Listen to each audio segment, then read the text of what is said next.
We're back on the road this week with the Wampus Cats as Conway travels to Fort Smith Northside to face the Grizzlies. The Cats come in off a good win over Cabot, while the Grizzlies lost a heartbreaker against Little Rock Catholic. The Rockets scored the go-ahead touchdown late in the fourth quarter to get the win.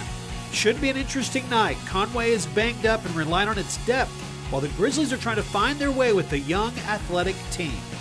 Kickoff is less than 30 minutes away from historic Fort Smith Northside. But first, it's the Conway Regional pregame show, and that's next on Conway Corp.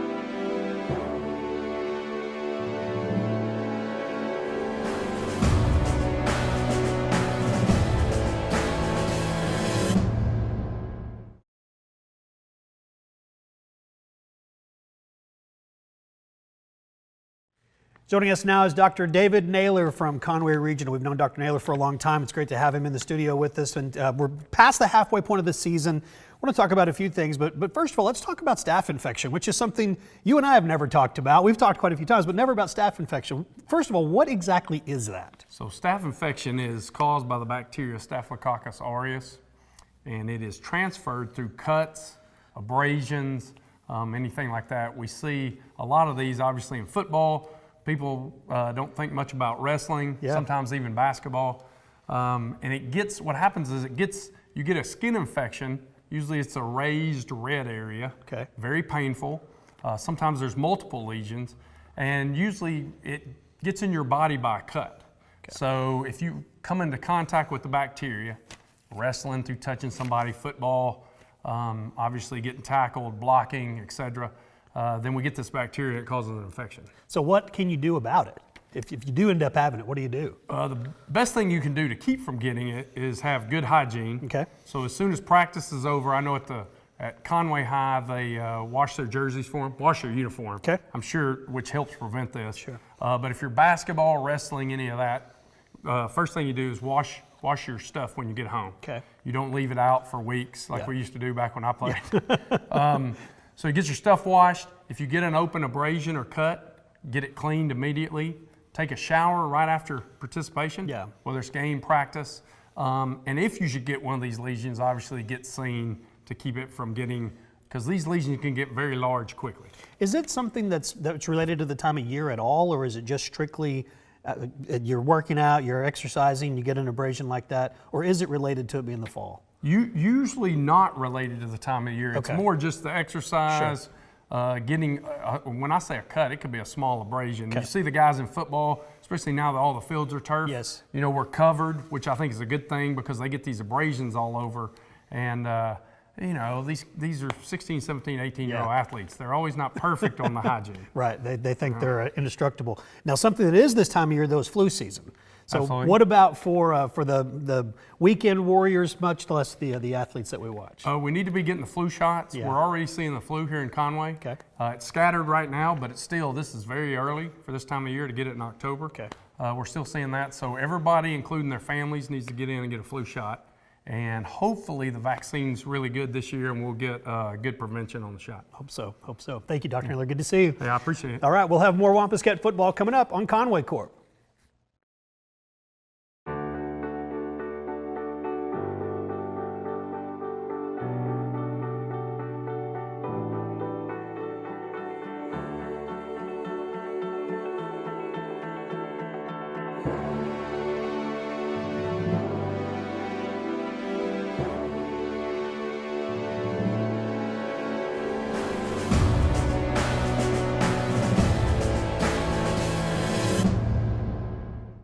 It's time this week to shine the Conway Corp spotlight, and for the Wampus Cats, we shine it on senior safety Riley White. Riley's having a great senior season, collecting 41 tackles so far and having his hand in 3 turnovers, 1 interception, and he's caused 2 fumbles for a Wampus Cat defense that's played one of the toughest schedules in the state. For Conway Corp, we shine the spotlight on the man who spends his time protecting us from cyber attacks, Jerry Stewart. Jerry was hired in 2004 as a WAN support technician and has been a valuable member of our team, working tirelessly to stay up to date on the ever-changing world of cybersecurity as administrator, information risk, and compliance for the company. Help us congratulate Riley and Jerry for being in the Conway Corp spotlight this week.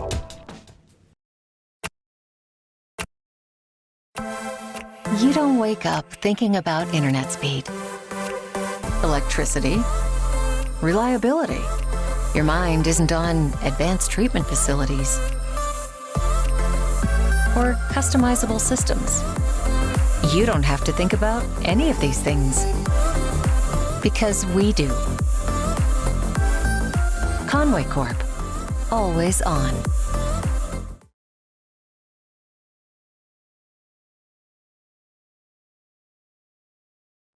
Hi, and welcome to the Coach Keith Fimple Show. I'm Jeff Matthews, joined by Coach Fimple, and we'll talk about Fort Smith Northside in just a moment. But first, we'll take a look back at Cabot. That was a good win for your team. I tell you, anytime you play at home against a rivalry like that, you'll take that one and go on to the next one after that. Let's talk about some offensive players that stood out for you. Well, I think Luke Bailey came in. Yes. You know, Jamal started off the second play of the game. You talk about a momentum switch real quick, you know, taking one almost 80-something yards. And then got injured later on. Luke Bailey came in. Jabrian Earl came in, did a really good job. You know, it's one of those positions we talked about. We have a little depth there, and it always helps to be, you know, have that in this conference. Defensively, who stood out for you? Well, you know, there's several guys. You know, Darian Criswell came in, did a good job for us. You know, Juwan Scapes kind of had a bad ankle, kind of banged up, did a good job. I thought up front, defensive line-wise, we played a lot of guys like we usually do, and those guys, you know, provide a lot of effort for us as far as, you know, getting after the quarterback. It's never easy to go on the road in this conference. No. Or anywhere. No. Northside's a good place. I tell you, you're talking about tradition rich, Yes. you know, 10 state championships, you know, alumni that's incredible. You know, I've been a part of that, been on the other side of town to see those guys come back on Friday nights, but it's just something special about them playing at home. And you don't ever, you know if you want them 3-0 or 0-3, you know, you don't know. Yep. Well, we'll kick it off soon. Appreciate Thanks, Coach. it. Appreciate you. We'll be back from Fort Smith Northside in just a moment on Conway Corp. You don't wake up thinking about internet speed, electricity, reliability. Your mind isn't on advanced treatment facilities or customizable systems. You don't have to think about any of these things because we do. Conway Corp, always on. You're watching Conway Corp, Channel 5 and 585, Conway's source for local community programming. Here you'll find the Wampus Cats, Conway City Council, here and there featuring local events, burn and breathe that will get your heart rate up and down. Find new adventures on a wave for a day or grab your sketch pad and draw with Mr. Foy's easel. Plus, learn more about Conway Corp's story. We're creating original programming with Conway in mind on Conway Corp, Channel 5 and 585.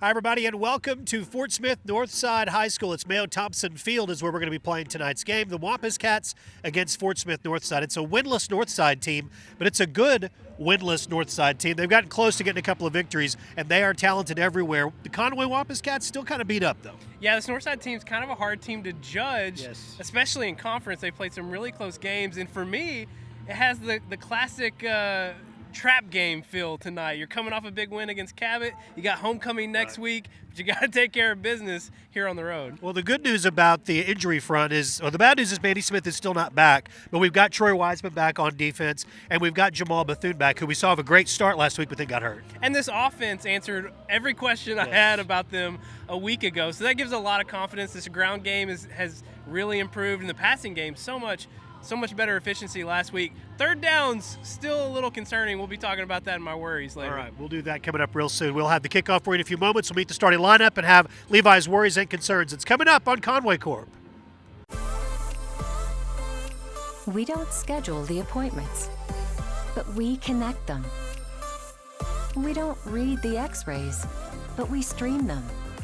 We don't handle the procedures, but we power them. Here's to running the things that make business run smoothly. Conway Corp. Always on.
Our national anthem prior to tonight's Grizzlies and Wampus Cats game from Fort Smith Northside. Good evening, everybody. Jeff and Levi with you in the stands tonight.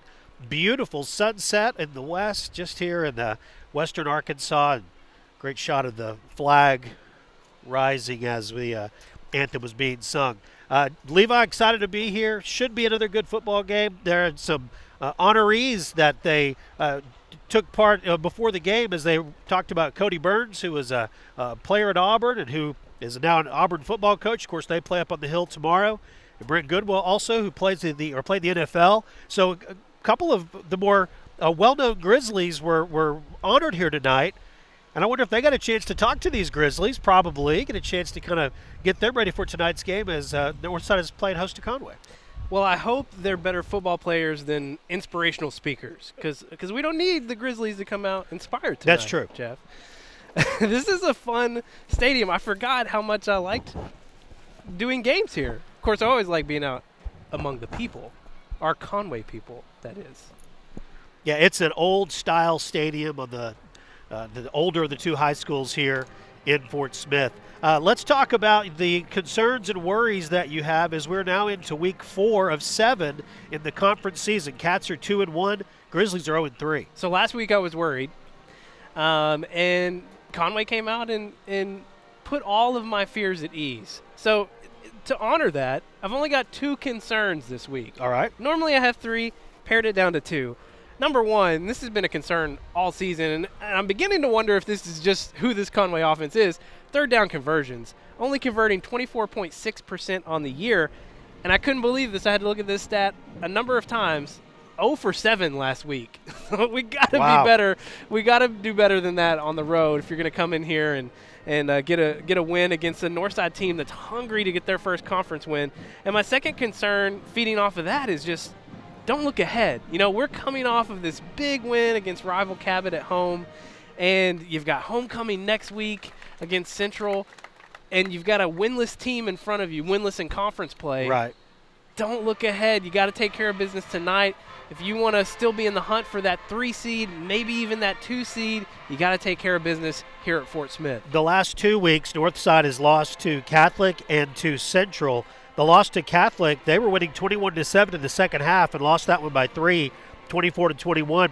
And the loss versus Central was a back-and-forth high-scoring game that they lost 42-35. So really either of those games could have gone either way. They played Bryant in week 1, and Bryant's just steamrolling everybody right now. But this is a good Northside team. They're led by Drayton Norwood, the cousin of Trey Norwood, who remember from a few years ago, and who is now safety for Oklahoma. And so some good bloodlines there, and a very talented, very athletic team that Northside has under Coach Mike Fallure. We'll take a break as the captains are making their way onto the field. When we come back, we'll meet the starting lineups and have the coin toss. That's coming up on Conway Corp. Located on Robinson Avenue next to Laurel Park, the Conway Regional Rehabilitation Hospital is one of only 4 licensed inpatient rehab hospitals in the entire state. Patients are cared for by specially trained staff under the direction of an on-site physician who specializes in rehabilitation medicine. Conway Regional Rehab Hospital, your choice for comprehensive care to bring you one step closer to home. DeBoard Electronics, a trusted name since 1952, is located at 650 Dave Ward Drive, 2 miles west of I-40.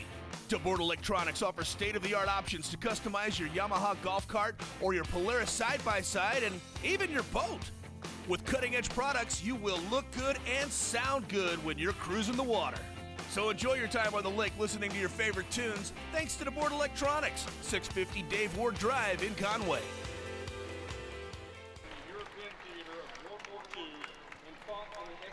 Really nice moment here at the coin toss as a World War II veteran is going to conduct the coin toss.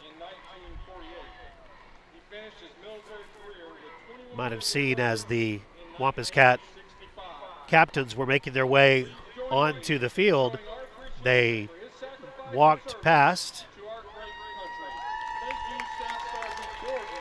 Staff Sergeant Gordon. As they walked past him, they took a moment to shake his hand, and now he has been a part of the ceremonial coin toss. Captains tonight for the Wampus Cats are Tommy Grady, along with Matt Colbeth, Brandon Graham, Damian Lopez, and Grant Reed. Those are your captains for the Conway Wampus Cats. Let's meet those starters right now.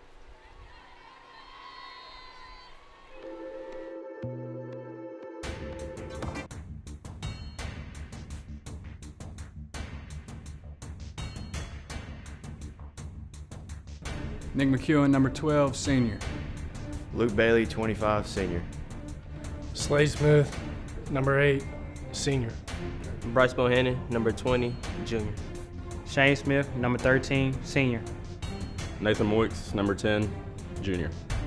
Robert Scott, 50, senior. Zal Vences, 67, senior.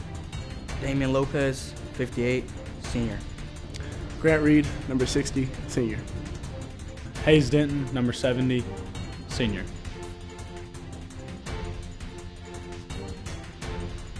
AJ Jones, 95, senior. Jalen McEwen, number 91, junior. Tyrion Harris, number 99, senior. Juwan Scaife, number 1, senior. Reed Hughes, 44, senior. Parker Prock, number 45, senior. Dwayne Smith, 34, senior.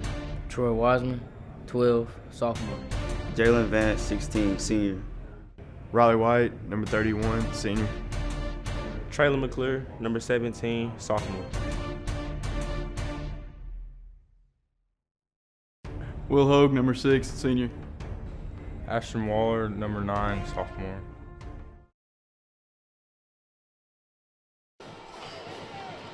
There are the starting lineups for Coach Keith Fimple. You see Reed Hughes and his dad Greg there in the foreground.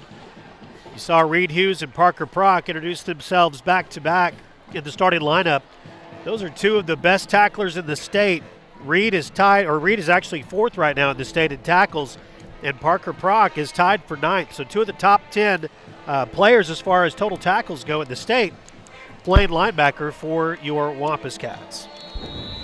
they're a fearful duo. I don't want to go up against them. I think that every week when I see them, because often they're just right side by side in that middle layer of that defense, and we've said it all season long, Jeff, this front seven, intimidating. Even with all the injuries and the players rotating in, it seems like they've just had a lot of depth at both defensive line, linebacker, and even in the secondary as well.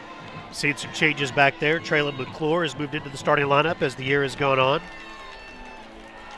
Will Hogue will kick off, and we will get underway. You can see that beautiful sunset to the west, and we're set. Opening kickoff taken at the goal line and brought out past the 20 to the 25. And that's where Northside will begin. 1st and 10. Tyreen Procease bringing the opening kickoff out. Terrion Harris, A.J. Jones,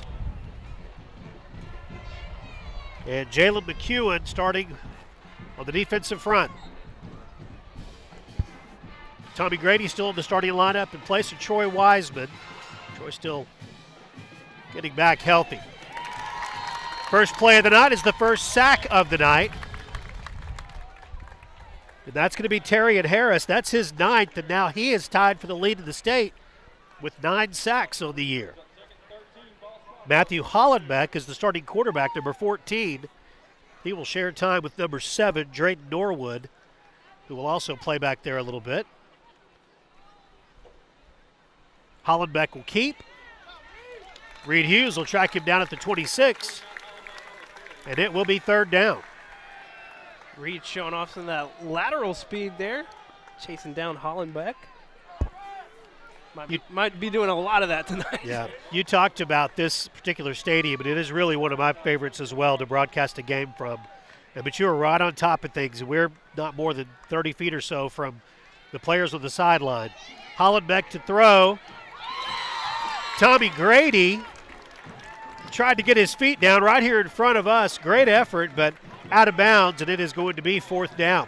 So 3 and out for Northside. Nice job by the Wampus Cat defense right off the bat. Yeah, you said it, Jeff. I think besides our viewers back at home, we might have the best seats in the house. Yeah, this is a great place to watch a game from. Beautiful.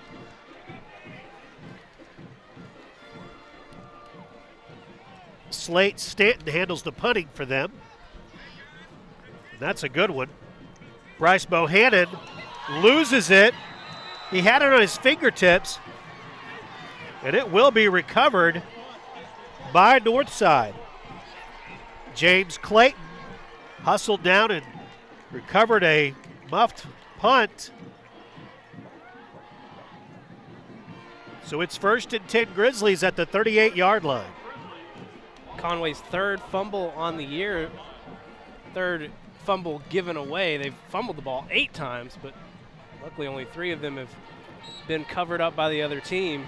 And that's just a mistake there by Bryce not to call the fair catch. So here's the different look on offense. This is Drayton Norwood. He'll hand the ball off to Procease. Bounces off the first set of tacklers and out of bounds. It'll be 2nd down. Norwood will play both ways. He's just a junior. He plays with offers from Arkansas and Mississippi State already. He's number 7 who we're talking about.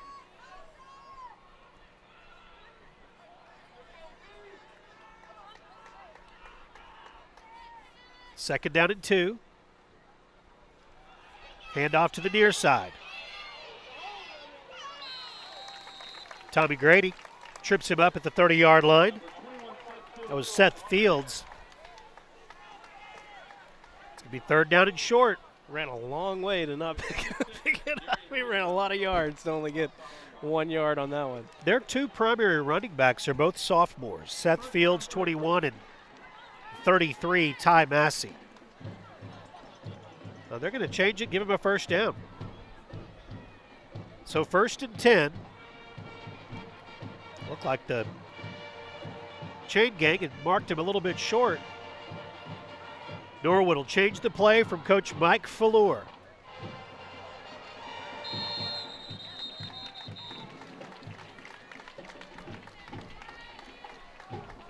just kind of felt like things were taking a little too long. Yeah. Those offensive linemen getting a little antsy down there. And the penalty against the Grizzlies will back them up 5 yards. They're 2-4 on the year, 0-3 in conference play. They lost big to Bryant like everyone else is right now. Close game to Central here at home, and then on the road at War Memorial last week. They had Catholic beat. They were up 14 in the second half. Catholic came back and won that game 24-21. Norwood will keep. He'll get away. With some good speed. Yeah, you talk about that Catholic game. I'll be honest, I just assumed that they won. Yeah, me too.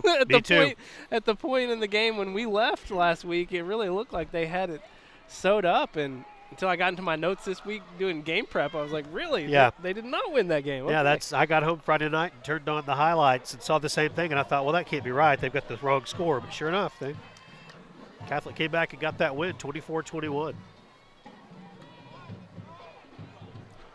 Second down and 8.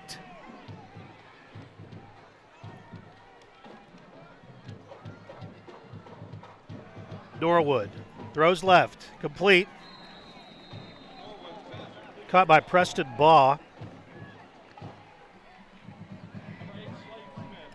Slate's Tommy Grady on the stop.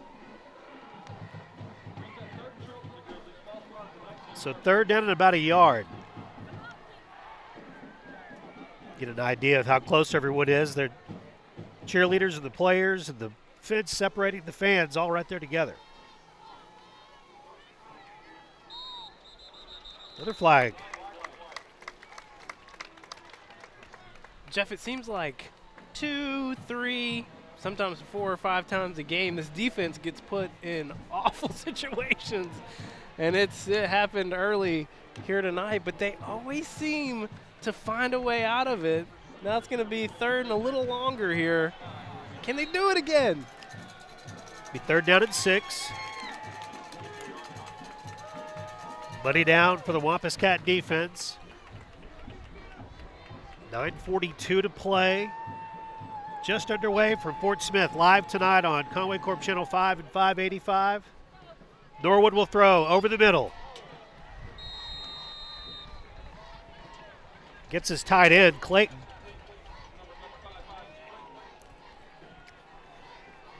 That will be enough to move the chains. Riley White got the stop. So first and 10 for the Grizzlies.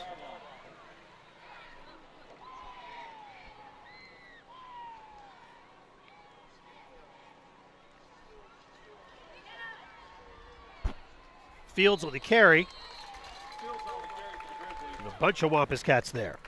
I'm sure you were going to bring this up at some point, but I'll just go ahead and say it now since we're kind of in that part of the field. But I'm getting some serious, maybe Will Kennedy vibes this close, getting in the red zone from a couple of years ago. Yeah, a couple of years back, he took one to the house from, yeah, you're right, this end of the field, about this far down. I think it was a 93-yard interception Rings a bell. return. Pass out to Fields. He's got some room. Inside the 5. Down to the 3. So first and goal for the Grizzlies. So the muffed punt after a 3 and out. Taking Hollenbeck out and putting Norwood in at quarterback. It's definitely changed the momentum here.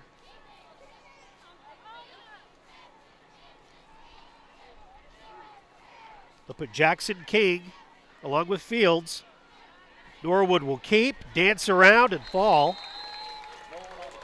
Down at the 8, so it's second down and goal. Who gets credit for the sack on that? The ground. Let's give it to Terrion Harris. Is he on the field? As long as 99's out there, that'd give him the lead in the state. First play from scrimmage. Terrion picked up his 9th sack on the year.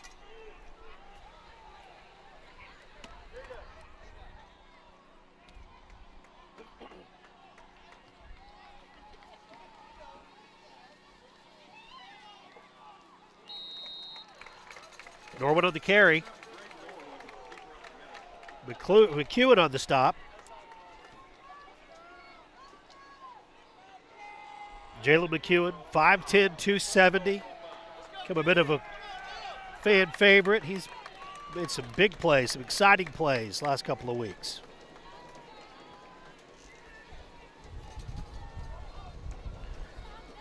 So 3rd down and goal from the 5-yard line.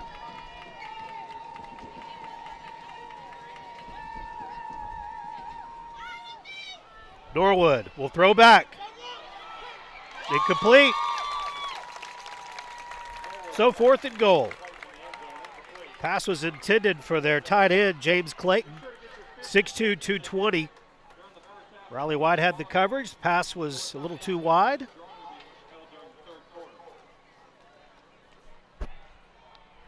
It looks like Slate Stanton is going to be handling the field goal duties.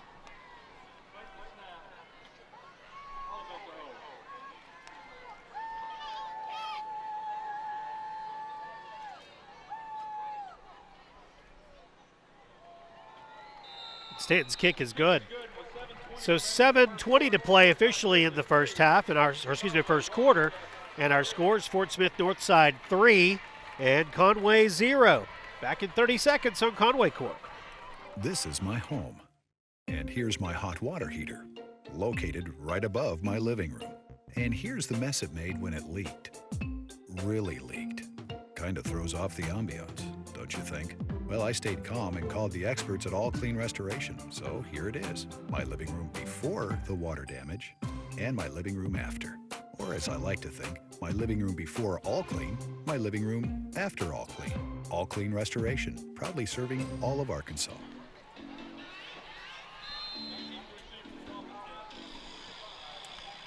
Dagan Moore handles the kickoff duties for the Grizzlies. And it's a good one. That's why he handles the kickoff duties for the Grizzlies. Cats will have it 1st and 10, their first offensive possession of the night.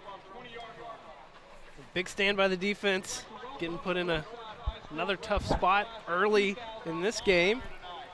To come away only giving up 3 points. Not much more you can ask from those guys. Starting quarterback is Nick McEwen, of course, the senior. He's had the starting reins the whole year. Led this team to a 4-2 mark, 2-1 in conference play. Luke Bailey gets the start behind him at running back. Ball is knocked out of the hands. It's still loose.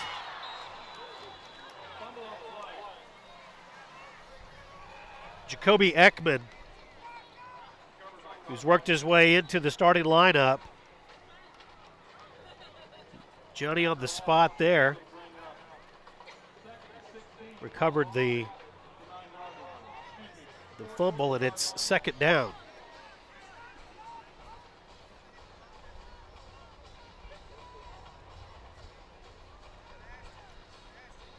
McEwen's pass is low, intended for Bryce Bohannon, and the Cats face 3rd and long. That's 2 fumbles already tonight here in the first quarter. And this offense, imagine the nerves are a little shaky right now. 3 wideouts.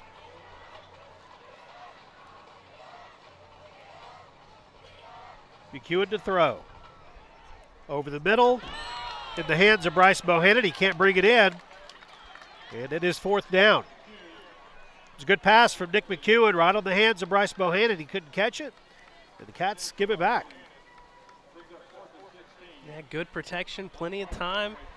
You see how accurate and strong-armed McEwen can be when he has that time to plant his feet and deliver a bullet. This offense just off to a shaky start. Ashton Waller, good punt. Fair catch called for and made at the 47-yard line. Monte Parks brings it in for the Grizzlies. Good punt for Ashton Waller, will add to his 34.6 average on the season. So the Cat defense back out. Tony Pasalacqua is in the game. He'll play nose guard. Caleb Ingram is in, as well as DeTravion Banks. There is another flag. And Hollenbeck is back in at quarterback. When Matthew Hollenbeck was in the game earlier, it was 3 and out for the Grizzlies. Norwood came on and led him to a scoring drive, but now Hollenbeck gets his number called again. Offsides is going to be called against the Wampus Cats. Coach Fimple asking for an explanation.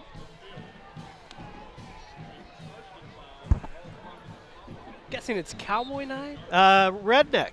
Yes, oh, Redneck is the classy students theme of the night. Seen a lot of cowboy hats. So yes. It's a little curious. We usually save that for Cabot, but okay. Handoff up the middle. That's Ty Massey. And he'll go the distance. 48-yard touchdown run right up the middle by Ty Massey. And Northside on top 9-0 with the extra point on the way. Jeff, I feel like we're about to see what this Conway team is made of. Well, early here in this first half. I believe their attention has been gotten. Stanton will attempt the extra point.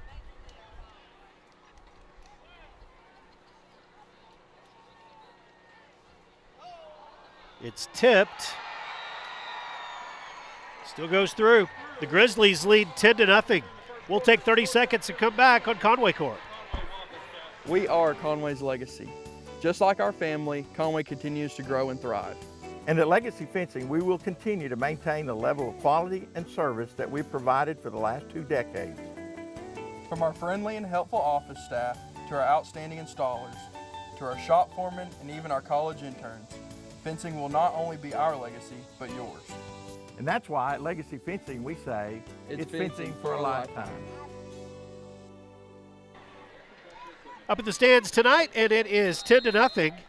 Of the people, oh, for the people, I thought you were handing me something. With the people. 10-0 as we're kicking off and hoping to do something right here. Shane Smith will get a chance. Flag comes in. So 1st and 10 for the Cats, but where will the ball be is the question. They're going to be a hold. Is that the preliminary? Yeah. So, we've played better 6 minutes of football. Yes. Here's what you do, Jeff.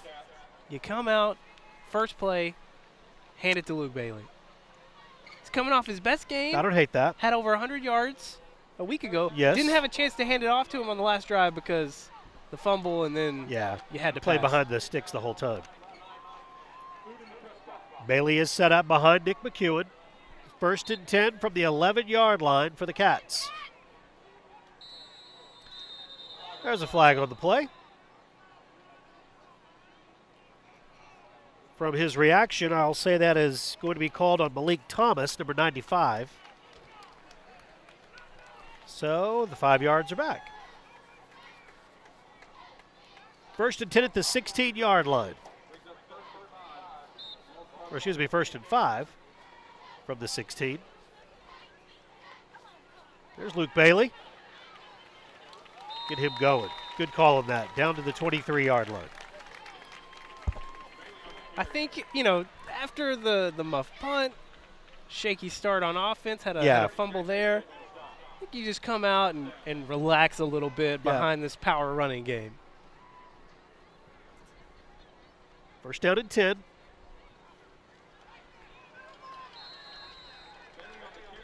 Cats are still without Manny Smith. Expected to be back next week, but not available tonight.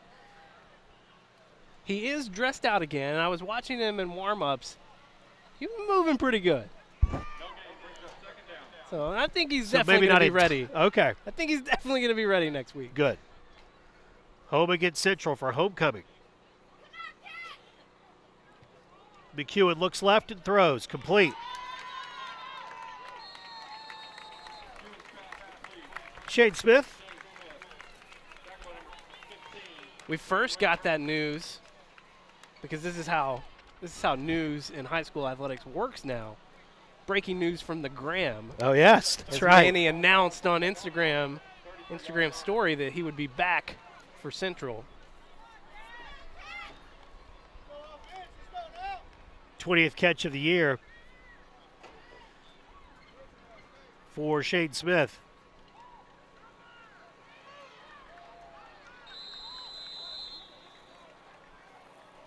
Jamal Bethune had the big run a week ago and then got banged up a little bit. Is back 100% tonight. Did get the first down there. It's good to see him back. Yes. What a strong start he had a week ago. Love to see him just get back into form. First down and 10.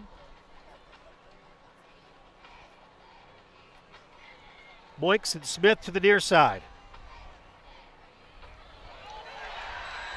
Drayden Norwood with the interception. The same Drayden Norwood we talked about earlier playing quarterback. Plays both ways. Dove in front of the pass that was intended for Shane Smith. Picked off. First and 10 Grizzlies at the 48. And that was just an incredibly athletic play from Norwood there. As McEwen just led the pass just a little too far, but Norwood had to lay out completely to come up with that one, and it's been all Northside here in the first quarter. So first and 10 Grizzlies.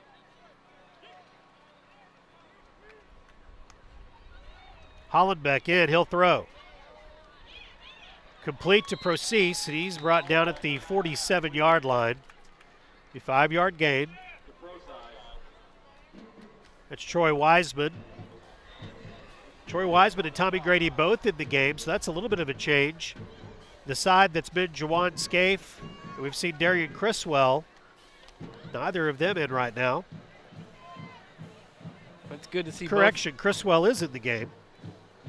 Good to see both of them back, especially Wiseman. Glad he's healthy again.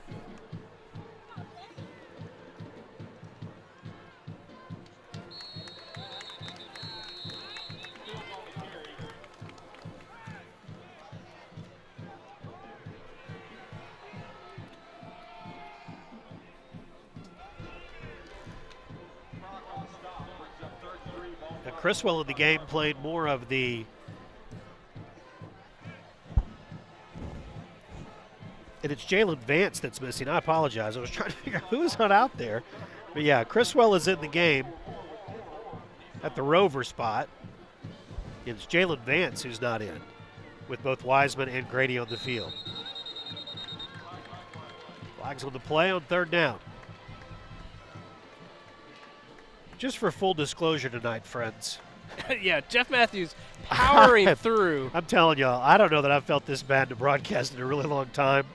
And whatever medicine I took from the Ozark gas station to try to help my allergy attack that I was having. Hopefully it was medicine. Oh, it was medicine. It was definitely medicine. But I'm afraid that I'm loopy. Yeah, you can't trust those hillbillies is all I'm saying. Is that what? Oh, that's right. I'm a Clarksville guy. Never trust an Ozark hillbilly. I'm afraid that's all I'm gonna say. Whatever I was trying to get to help my allergies is throwing me for a loop. If anything, it's made them worse. I don't feel good at all. So there, I'm going to complain the rest of the night. Powering through. Third down and 8. They're playing like I feel. That gives you an idea of how I feel right now. On third down and 8, Norwood gets loose. Yeah, It'll be first down. Just wide open places over there. Yep. And he doesn't need much, but he had a lot of room on that side. Tell you who else is powering through tonight. Oh, our man Justin. Yeah, more so than me. He's got an actual injury. I just have I'm allergic to fall. Follow us on 5 Sports Live on Twitter and 5 Sports on Facebook. Justin will be posting pictures there throughout the night, one-handed and all. He's doing it. Pass complete from Norwood. Procease makes the catch.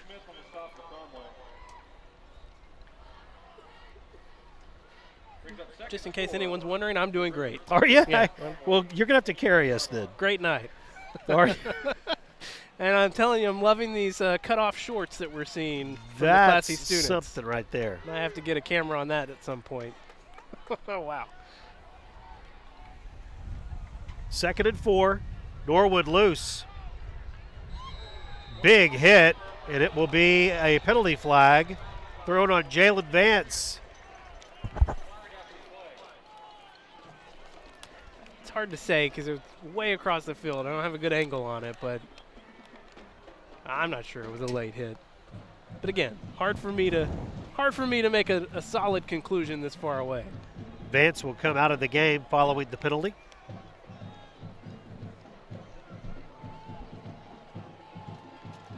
This Conway team had fallen out of the top 10 after the loss to North Little Rock. After last week's win over Cabot, they moved it back into the top 10 of the state, according to the Democrat Gazette. Ranked number 8, according to Jeremy Muck. Norwood in trouble. Dwayne Smith will touch him as he goes out of bounds.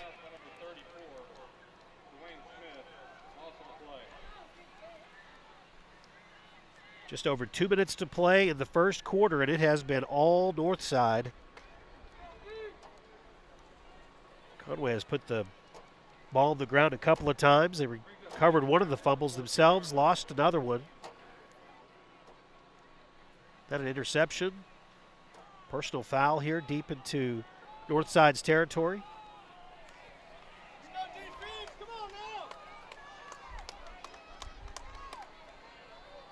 2nd and 14. Complete to King.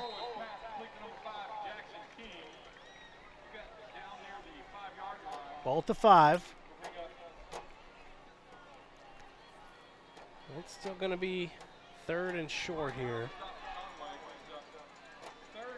3rd and 4.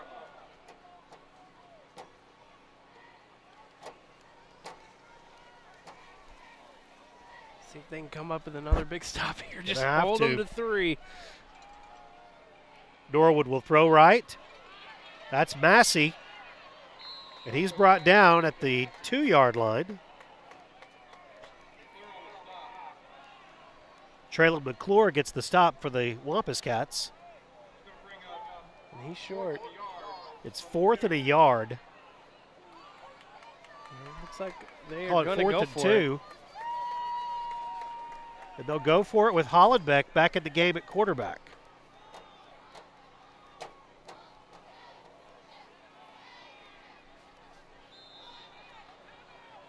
We'll take a timeout instead. Minute 6 to play in the first quarter. Northside up 10. We'll take 30 seconds and come back on Conway Court.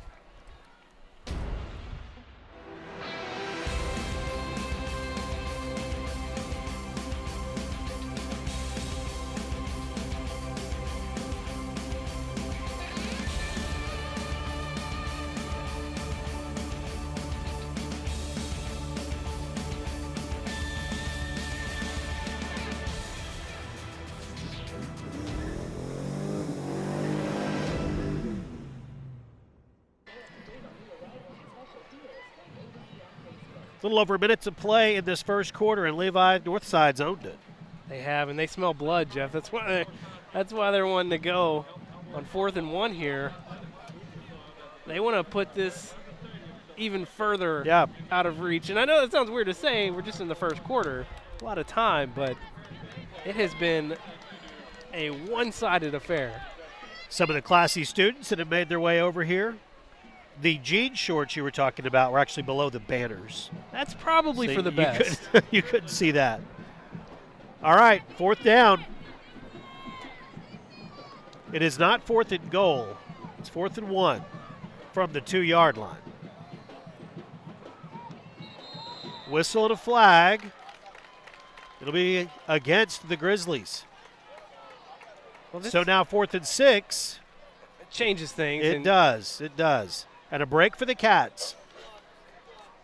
Going to stay down by less than 2 touchdowns.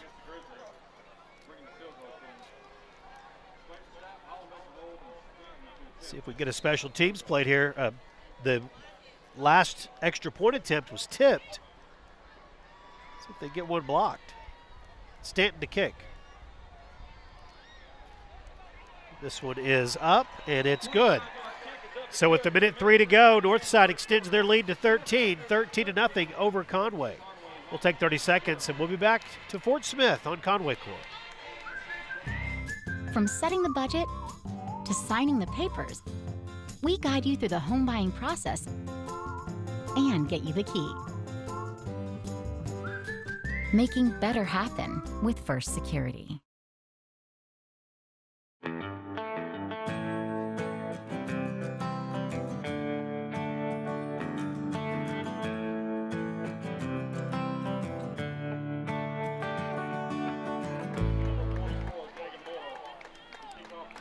Dagan Moore will kick off. Shane Smith deep to receive, along with Luke Bailey and Bryce Bohannon. Shane Smith will take it at the 5. Nice return by Shane Smith on the far side. Flags fly in. Even from our angle, you could tell that that was very late as far as the hits go. Let me paint you a little picture, Jeff. Please. Just illustrate. I'm the color guy. That's what I'm supposed to do, right? That's right. Paint pictures. You do. Just to illustrate how one-sided it's been so far. Total offense for Fort Smith, 137 yards. Okay. Total offense for Conway. Yes. 12. Whoa. So that's less, as we like to say. Yes. Only one first down for your Wampus Cats here in the first quarter. Just a minute left. I think we could double it up. I think so, too. Coach Fimple on the sideline. I can hear him. He's talking talking to the players. You can hear him say, "You're not playing fast. It's time to turn it around." McEwen. In and out of the hands of Bryce Bohannon. Second dropped pass of the night for Bryce. And it's 2nd and 10. And this is just one of those games where, things aren't going your way. Kind of have to weather that a little bit. Yeah. Eventually something will turn. Well, if you don't turn on each other. That's the key. Yeah.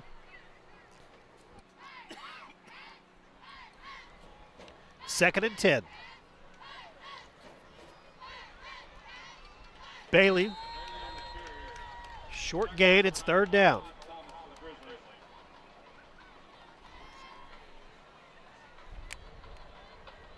We saw this a week ago. If we were able to pick up a first down here, I'd love to see a little more, maybe Bryce Bohannon in the backfield. We saw that work a couple times. Well, having the ball in his hand is definitely a good idea. They're trying to through the air a couple of times. 3rd down and 8.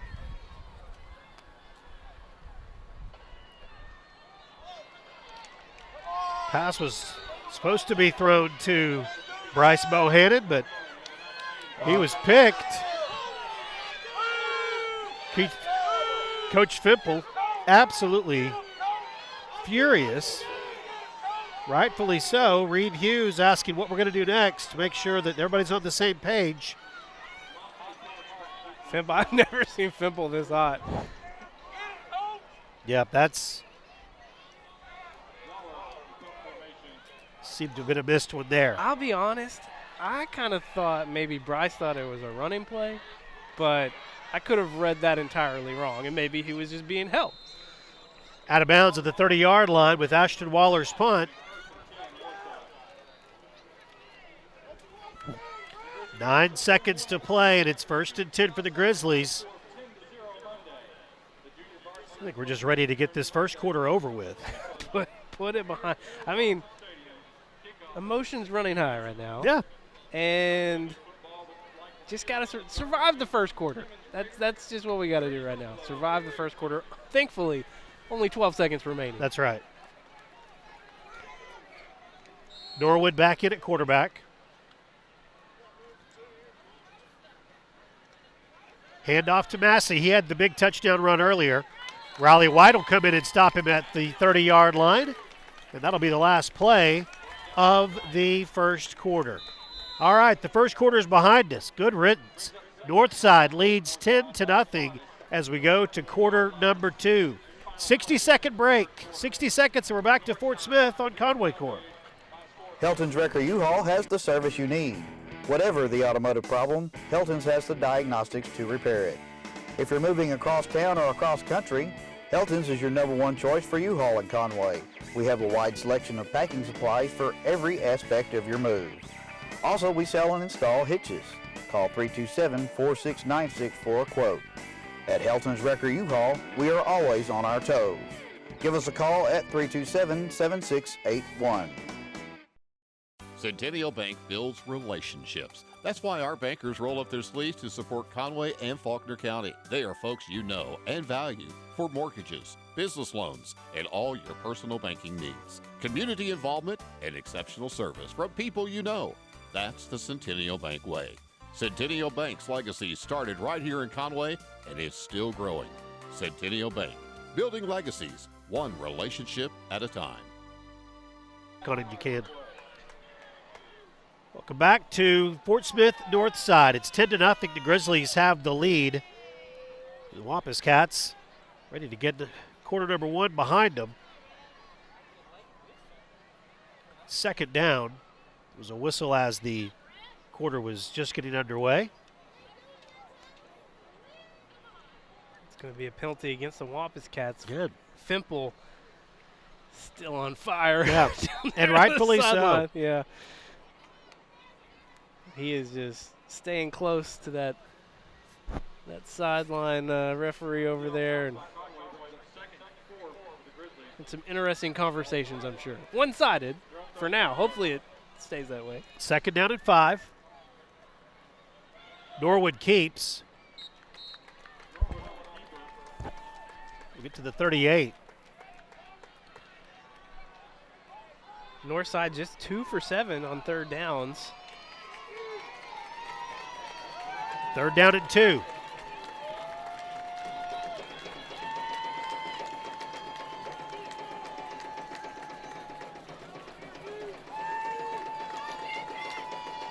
Norwood with Fields next to him. Some misdirection. Darian Criswell.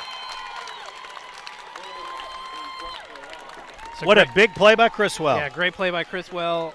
Playing against a dual threat quarterback like this, running these options in the backfield, you have to keep position and containment. He was just right there ready to go. Coach Fimple told me a great story about Criswell yesterday. He still has not played in a full football game since 7th grade. He didn't play for a couple of years. They just could never find a spot for him, and he has improved so much and got himself into position where he is a valuable part of this Wampus Cat defense right now. When you've seen a number of players have to step in and do that this year just because of all the crazy amounts of injuries that we've had, and it's been really at every level except for linebacker. I mean, that defensive line, the injuries they've faced, the secondary, and it's just been such a benefit. I think a lot of it just has to do with being in the second year of this, slightly new defense under Coach Fimple. You just have more confidence in the players knowing what to do, that you can bring more in when you need to. So the Cats down 13. Their first offensive possession that's not in the first quarter. And that's significant because we didn't do anything in the first quarter. Nope. So we are looking for things to do in the next 3 quarters. 14 yards of total offense in that first quarter. We got 5 right there, so maybe we'll break 14 on this next play. 2nd and 5. Finding ways to get Shane Smith involved. Robert Scott here on the near side. Jacoby Ekman next to him. Damian Lopez is your starting center. Grant Reed and Hayes Denton anchor to the right side. And that's where Jabrian Earl will go. Nice run out to the 37. Conley Bone on the stop. The Cats need a first down in the worst way, if for no other reason than just to keep their defense on the sideline for a little while. No doubt. Jabrian Earl put up 48 yards a week ago, 7 carries. 3rd down and 3. Smith in motion. They'll give it to Shane. Dropped to the 31. That's Monte Parks. Northside just reading that. They see Smith come in motion and look like the defensive game plan for them working well tonight. Parks is a good one. 3-year starter. He's picked off 4 passes, second in the state in that category. Waller's punt. Takes a bit of a Wampus Cat bounce down inside the 35-yard line. So 1st and 10 for the Grizzlies as they get the ball back. The Cats unable to make anything happen. You wonder how much longer it'll be before we see this other sophomore running back that this team is excited about, Justin Brown. Similar to Manny Smith in stature and speed. When I said it before, I think you still have options with putting Bryce Bohannon back there. Just yes. Find ways to get the ball in the hands of your most dynamic player. He's dropped 2 passes tonight. Maybe you just hand it off to him. Hollenbeck's pass is complete. Preston Baugh makes the catch. Knocked out of bounds at 2nd down. Well, the evening started rough for Bryce as he fumbled that opening punt. That led to what would have been a 3-and-out. The Wampus Cat offense on the field led to Northside retaining possession and moving down the field and scoring. Jalen Vance makes the stop as the catch is made by J.T. Thorne. But, of course, it's where he caught the ball and came down, and that's the 46-yard line. That's enough for a 1st down.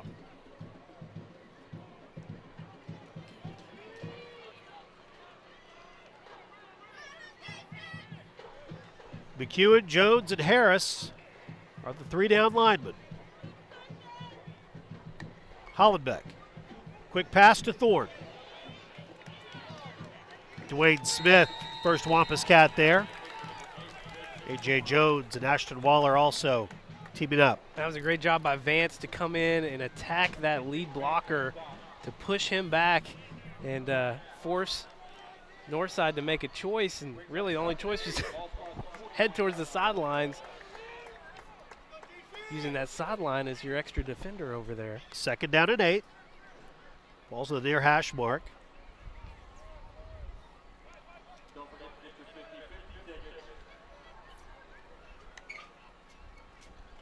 Hollenbeck looks left and throws right. Incomplete.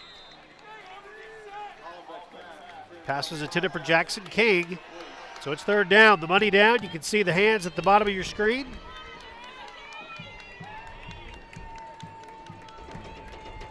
Wampus Cat defense. Big play for them. 3rd down and 8.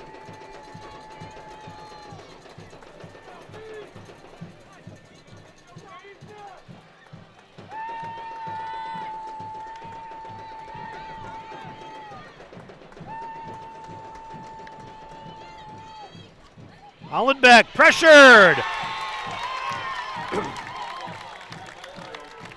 Guess who, Jeff? Terrion Harris. His 10th sack on the season. Dwayne Smith got there as well. Great defensive call by Greg Hughes.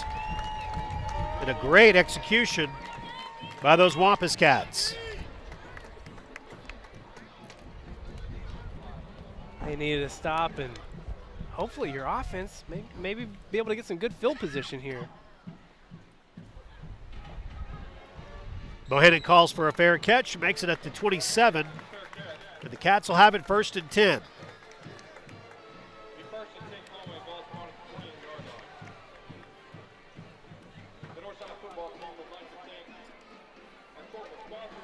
Wampus Cat offense gathering around the coaching staff, get their instructions.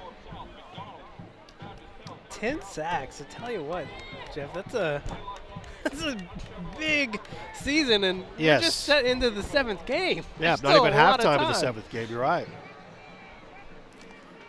Jabrian Earl gets the call at running back.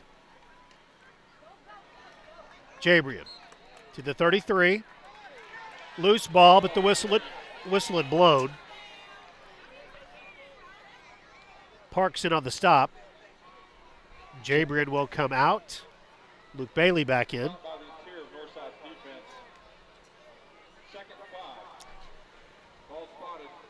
Jabrin came out looking like he was favoring that shoulder again.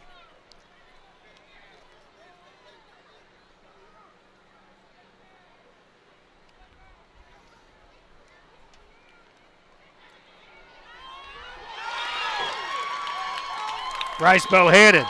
There are those hands. Well-designed play. Bryce made it spectacular, and it's a first down. Move the chains for the Cats. And give some credit to Nick McEwen as the pressure was coming immediately. He finds a way off his back foot to get the ball out, and then Bryce with the magic hands keeping it alive. Great job on the camera work and on the replay, slowing that down so you can see him bobbling it. Great job. 1st and 10 for the Cats.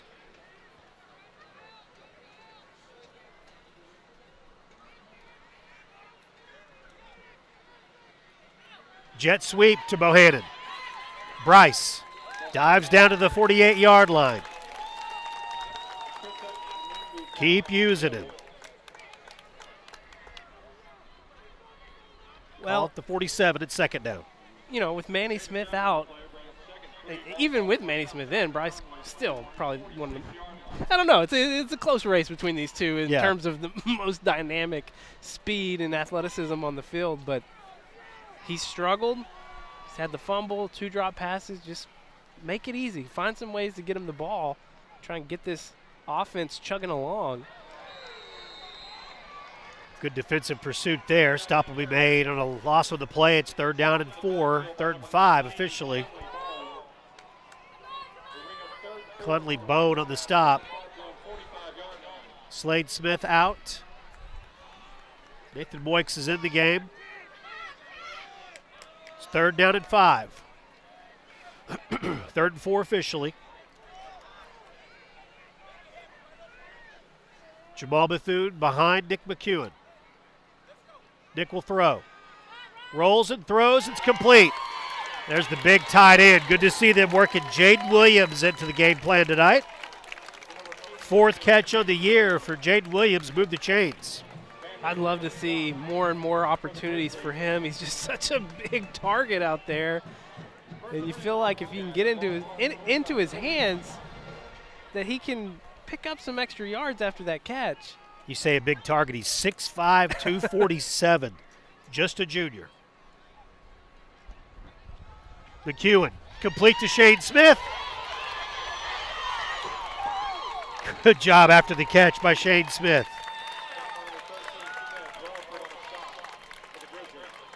Might have to give the best stiff arm award to the Elder Smith. Watch this here. Doesn't do the juke, just gives him the old right hand to the face. That's 10 extra yards before he got hit in the back there from the initial contact.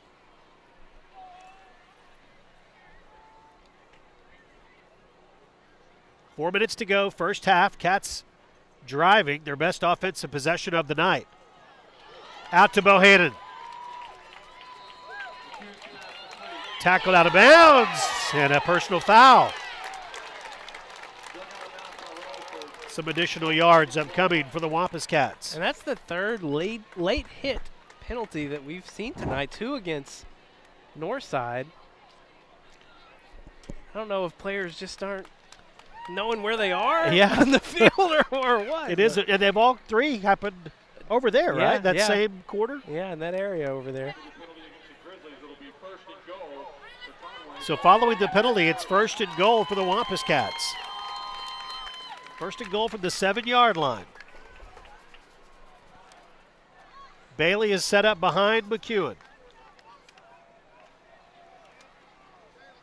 And it'll be Luke. Nowhere to go.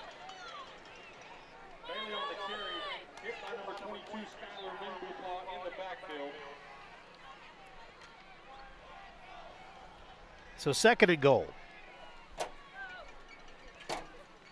I don't want to be too dramatic, too early. But just based on the way this first half has gone, really feel like you have to get 6 here. Yeah, no, I would agree. 3 would just feel a little demoralizing. McEwen under center. Play action. Pass incomplete. So now 3rd down and goal.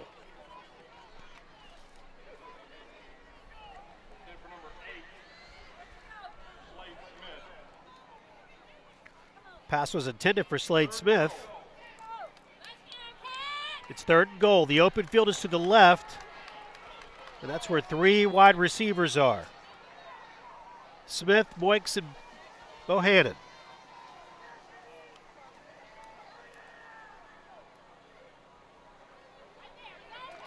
Complete. Touchdown. Nick McEwen to Bryce Bohannon. Cats are on the board. That quick in from your most dynamic receiver out there, and it's got to feel good to haul that one in after the 2 drop passes in the first quarter and the muff punt.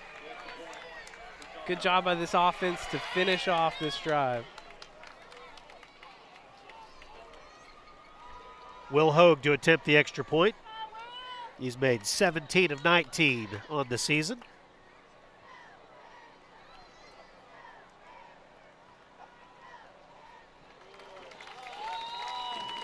And the Cats cut the lead to 6. It's 13-7. We're back in 30 seconds on Conway Court.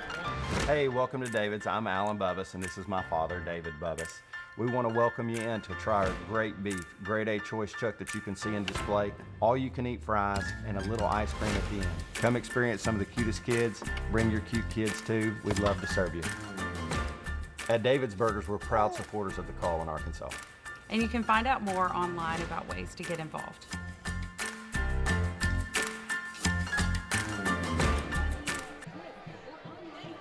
Good drive for the Wampus Cats. In it in a touchdown pass on 3rd and goal from Nick McEwen to Bryce Bohannon. And it is 13-7. Man, I'm glad it ended in a touchdown. Yeah. I was really getting concerned. I know you were nervous.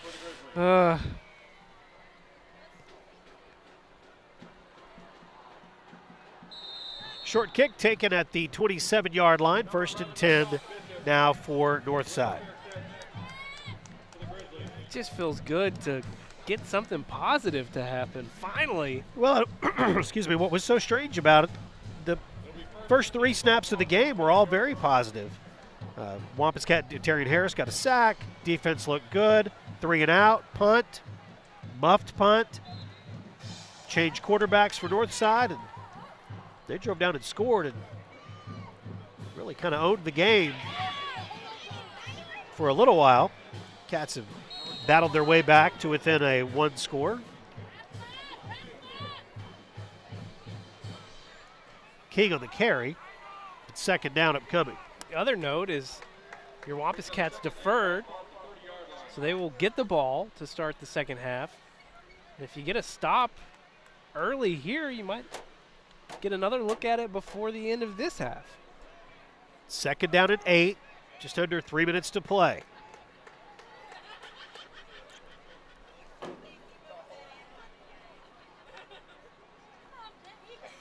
That's Fields. Chased down from behind. Leverne Floyd in on the stop. Good to see Leverne back on the field. And it's 3rd down. 3rd down and 4. This is a big play for a lot of reasons, not the least of which is if you get a stop, you've got 3 timeouts. Could use one and save some of that clock. Hollenbeck is the quarterback, and he will look to throw. Pass is caught.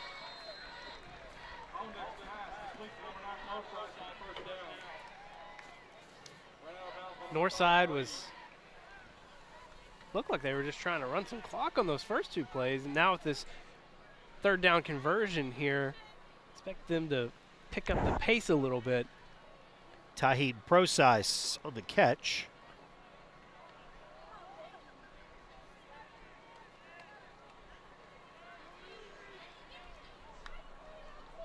First and 10. Juwan Scaife Well, he had his sight set on him from the time the ball was snapped. Great play. Jalen Vance there as well.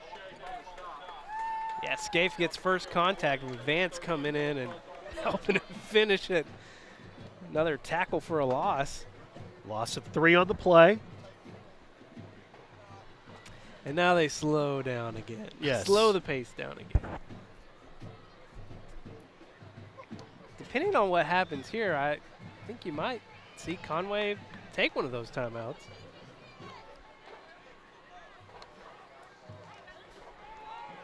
The pitch. Dwayne Smith trying to track him down. Riley White's got a beat on him. Ashton Waller will stand him up. Was Procise on the carry. So out of bounds. It'll stop the clock with 1:05 to play. And it is 3rd down. Northside was hoping to hit a home run with a little misdirection Yes. there. Conway defense chasing them down. And Northside will burn a timeout. So 3rd down upcoming following the timeout that's happening right now. 30 seconds and we're back to Fort Smith on Conway Corp.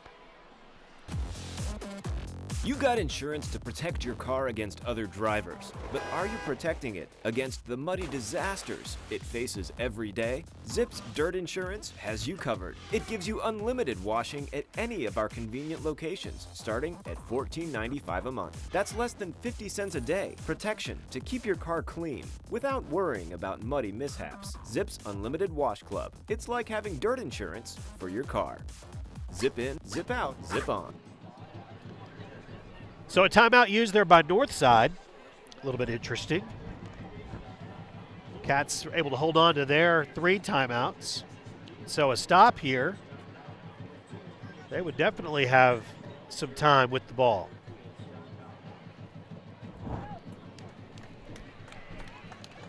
I'm playing under the weather, so I haven't even asked how the chat is or how Twitter looks. It's been a little dormant tonight, but it's picking up. I'm telling you, you score a touchdown, and then people they start talking again. Good.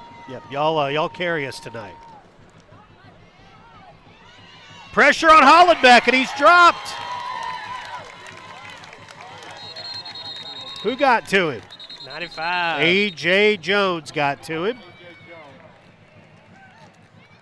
And that bull rush, look at them all coming. Love it.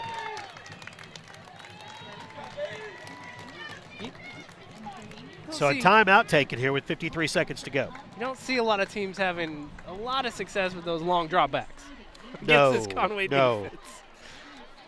No, you got to get rid of it quick. I will say we have heard from Cynthia Baker, who is Jaden Williams' grandmother. Oh, yes. In Oregon, right? Yeah, normally watching from Oregon, but on vacation, so watching from Virginia tonight. Whoa, that's a cross-country vacation.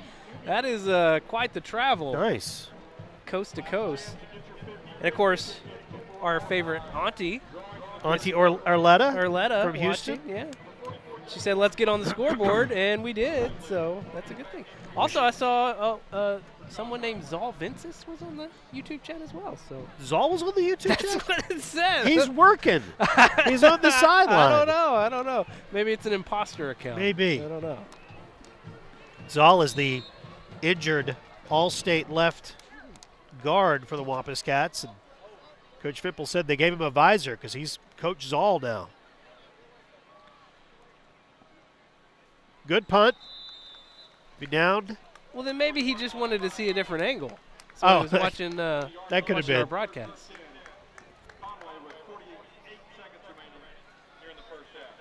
All right, you think we got some magic? 48 seconds and 2 timeouts? We've definitely got some home run threats. 48 seconds to go. Three receivers to the near side. And Luke Bailey. Get the call at running back.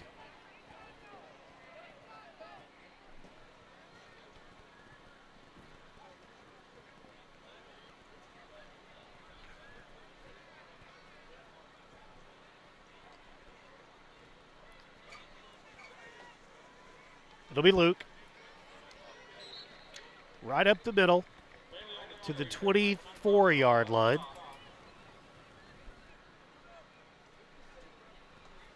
Cats still have 2 timeouts left, but they're not going to use either of them right here.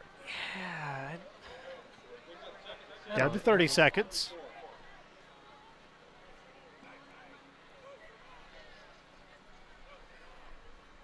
Down to 20 seconds.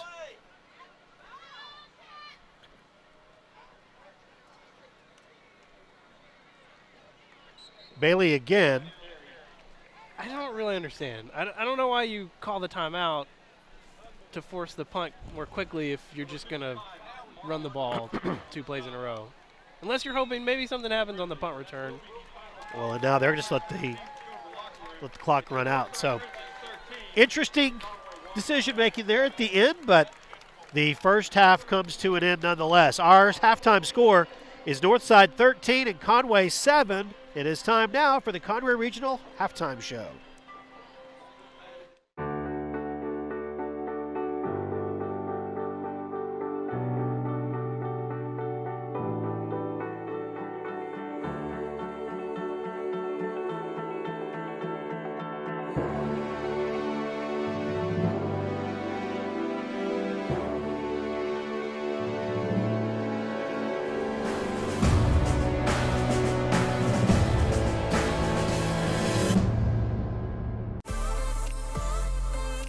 We don't schedule the appointments, but we connect them. We don't read the x-rays, but we stream them. We don't handle the procedures, but we power them. Here's to running the things that make business run smoothly. Conway Corp. Always on. Hi, my name is Caitlin Stapleton, and this is your Wampus Cat Spotlight. Last week, we had our tennis conference. Our team did really well, and we only had 1 player advance to state, and that was Ashley Darnell. She has been playing tennis since she was 8 years old and tried out for the high school team her freshman year and has been a part of it ever since.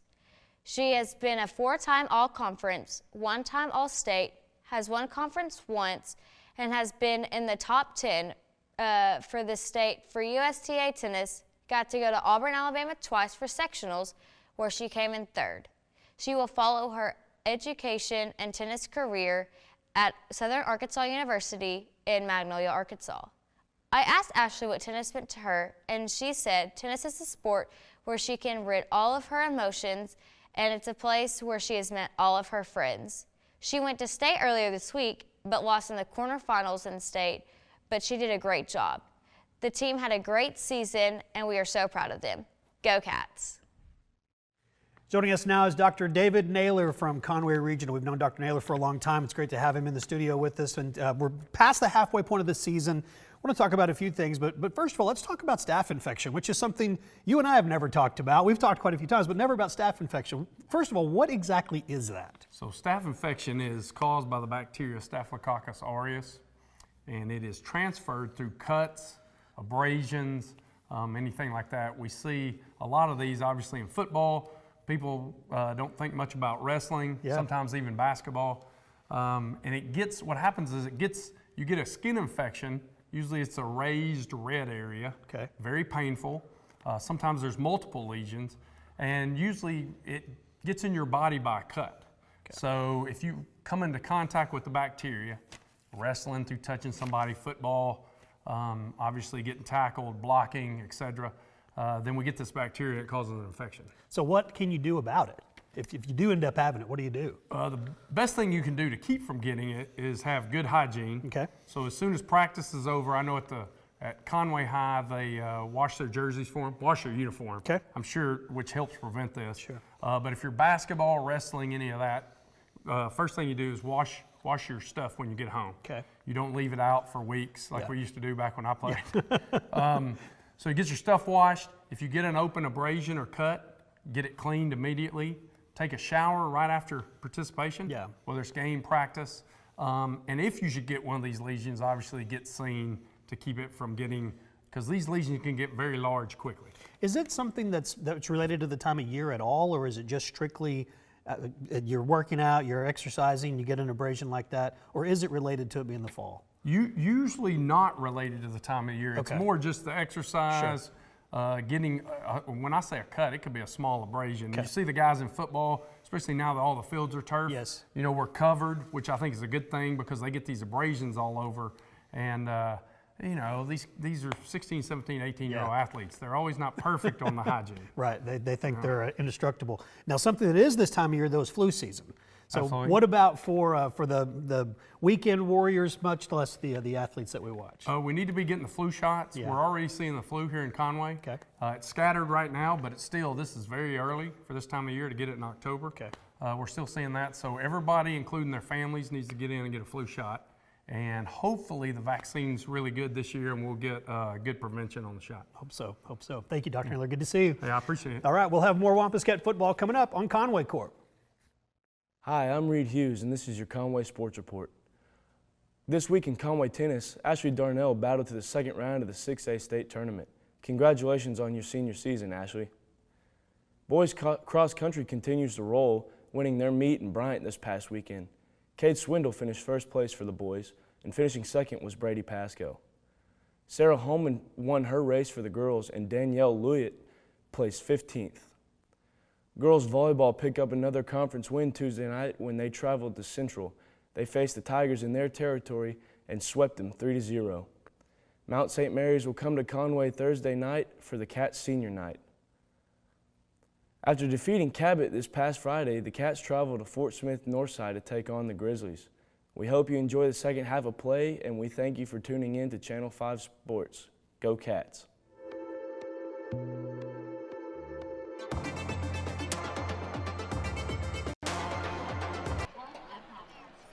13-7 halftime score with the Grizzlies on top of your Wampus Cats as we come back to Mayo Thompson Stadium here on the campus of Fort Smith Northside.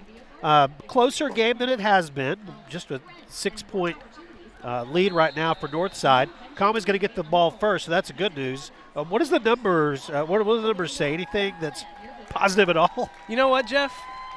I don't want to talk about the numbers. So yeah, the numbers not that positive from the first half. I will say though, we got a drive together in the second quarter, and we went down the field. The one number I do want to point out is that this defense held Northside to 3 for 11 on third down. So after, the first two possessions for Northside, well, I guess technically first three possessions. So the first possession was 3 and out. Right. But after those first few possessions, this defense really started to lock down. It's just that Northside had the ball so much in the first half. But I'm feeling good. We get the ball first. If we can put a nice drive together here, nice long drive, I think it's going to instill some confidence in both the offense and the defense that they can, hey, I don't have to be on the field the whole time. Cats will get it first and 10 as the kick goes into and through the end zone. Northside got those 13 points real fast. They did. But they haven't really done much since then. This defense has been putting a lot of pressure on, well, mostly Hollenbeck. He's the one that's been taking the brunt of the pressure, but Luke Bailey will come out as the starting running back of the second half. Set up behind Nick McEwen. First and 10 for the Cats. First drive of the second half. Luke Bailey. Norwood gets the stop. I like what I see here, bringing in more of a power formation, bringing those receivers in tight. We saw it so many times in the first half, those defensive ends just crashing down, and that front seven really selling out to stop the run. But you tighten it in a little bit, you open up some opportunities for cuts to the outside like we saw there from Luke Bailey. Second down and a yard.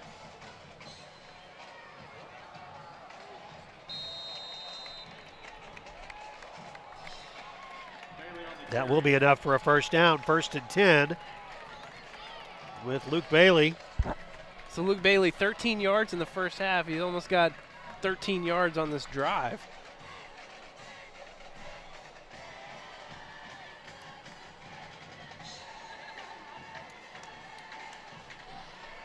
Now we see Bethune.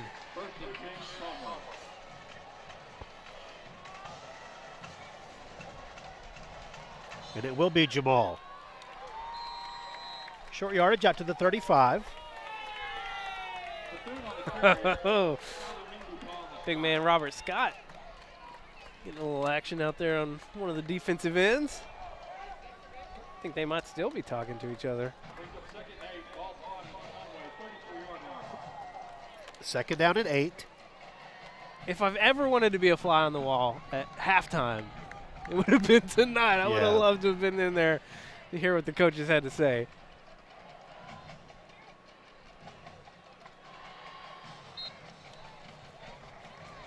Coach is seeing something that they didn't like there. It'll be third down. And I don't know if we've mentioned this, but it is something worthy of pointing out that Conway didn't have school today. Right. So it just kind of throws off your whole normal routine, and I don't know, maybe that had something to do with the slow start. Slow start, yep, could have. So it's third down and 6.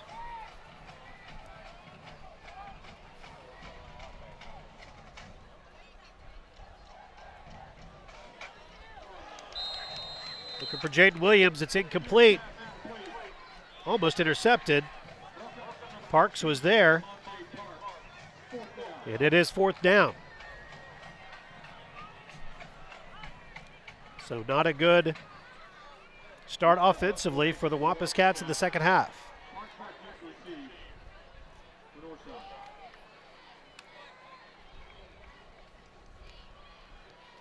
Waller will try that rugby-style punt, running to his left, kicking it. Taken at the 25-yard line by Parks. When the pressure's not coming, it works great. Sometimes I wonder if he's just going to keep going. Yeah, yeah. He's definitely good. He's a great athlete, getting some significant time at safety. On the field right now.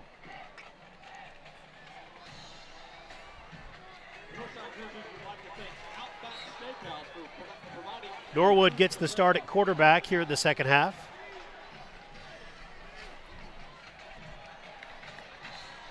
Three wide receivers to the top of the screen. You see them stacked.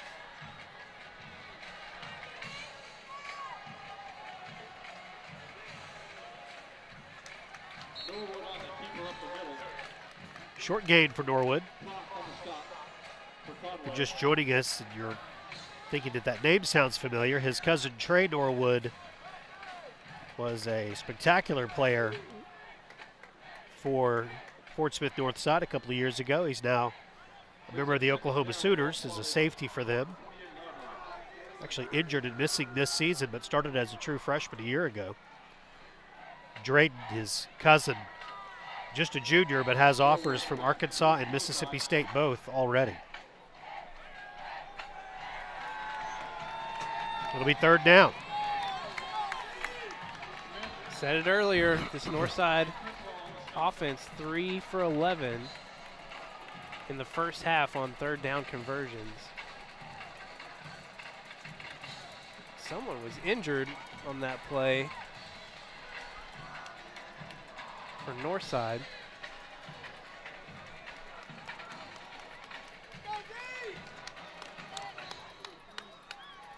I think it might have been Jackson King. No, Jackson King's out there. Thought it was 5, but Norwood directed traffic. He will look and throw to Jackson King.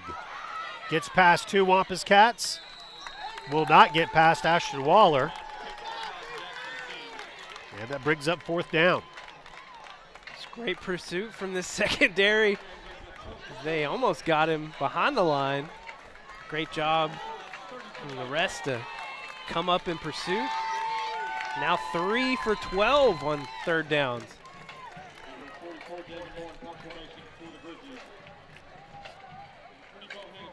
Bohannon deep to receive the punt.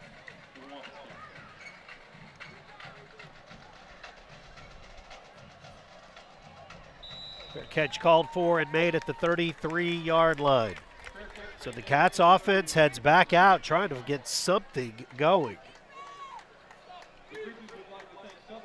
13-7 is our score. Some good games going on in the 7A Central tonight. Bryant is not competing in one of those games. as they're winning 41-0. Steamrolling. Over Fort Smith Southside, as this is their 7th straight game that will result in a sportsmanship rule or the mercy rule. Cabot and Central, a 24-13 Cabot lead there, and Catholic and North Little Rock tied at 21. Jet sweep to Bohannon. That looked more like Bryce Bohannon out to the 45-yard line. Move the chains for Conway. It's just so slippery. He hits that circle button. I'm a PlayStation guy. I don't know what the buttons are on Xbox. Still going fast. It's that spin move. Same play. Flag comes in. So he'll get to the 50, but looks like it's going to be the official motion 5-0 and then demonstrating what he did. Yeah. Robert Scott is who he got for it. So a loss on the play, repeat first down.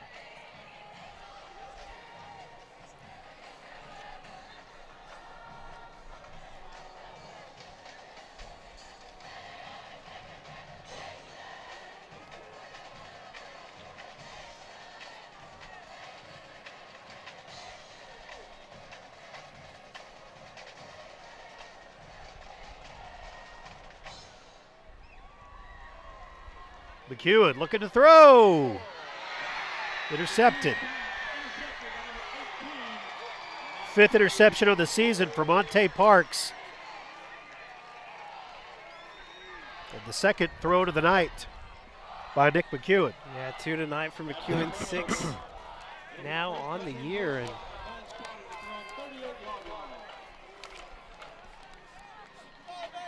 I don't fault the idea, trying to push this offense downfield, just overthrown a hair. Looking for Nathan Moix. And fumble, loose ball. Jalen McEwen's going to come up with it. That is his 2nd fumble recovery on the year. Did the Cats catch a break? That's the danger you run with this option offense. They're doing these long holds back in the belly of the running back, and sometimes you feel like, okay, he's going to take it. I don't know. And Jalen McEwen comes up with it. Xavier Robinson was there also. But a huge break for Conway. This defense stepping up again. A short field for your offense. Jamal Bethune gets the call at running back. Cats have it at the 32-yard line. Running behind Robert Scott and Jaden Williams over there as well. Move the chains for the Cats. I think Scott nailed it at halftime, talking about this Northside defense just completely selling out on the run. And we've seen this offense tighten up, bringing the formation in, bringing in an extra H-back. And it's worked so far in these first 2 possessions, opening up lanes for these running backs.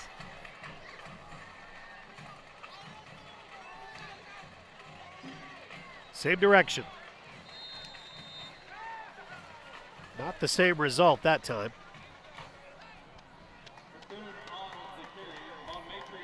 Stetson Bonmatry on the stop. 2nd down. 9 yards to go. We're halfway through the 3rd quarter already.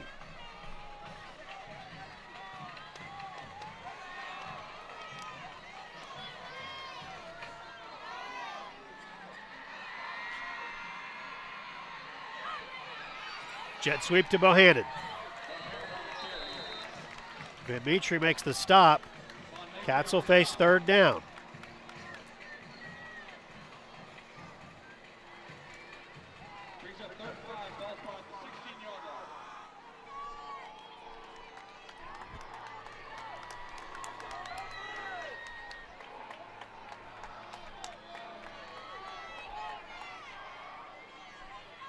Third and 5.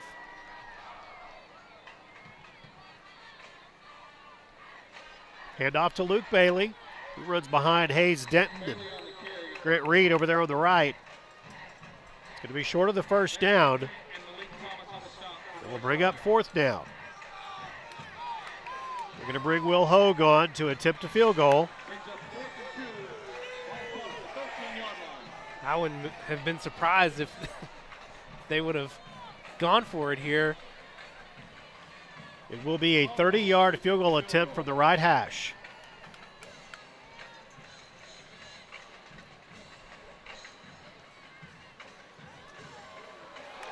Hits the inside of the left upright and goes through.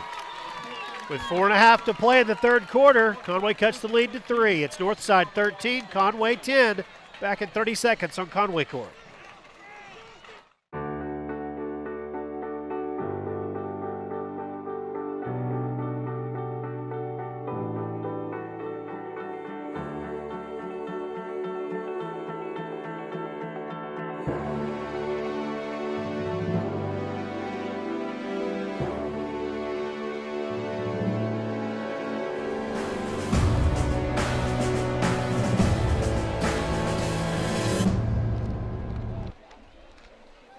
So the Cats take advantage of the turnover and get some points on the board, cutting the lead down to 3, 13-10 now, with 4.5 to play in the third quarter.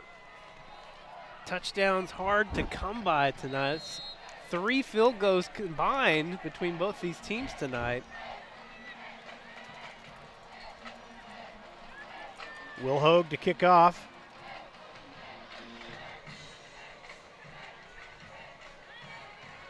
Taken at the goal line. So the flag flies in. Criswell on the stop. See Tyler Garlington, junior defensive back, across the way, clapping his hands. I think he might have been blocked in the back.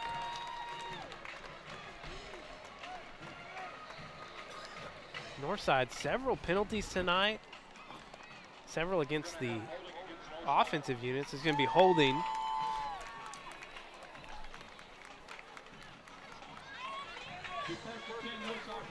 Things finally starting to go the way of this Conway Wampus Cat team. Feels that way. What a first half they struggled through. Now they're flying around. We heard Coach talk about that they weren't playing with any sort of speed.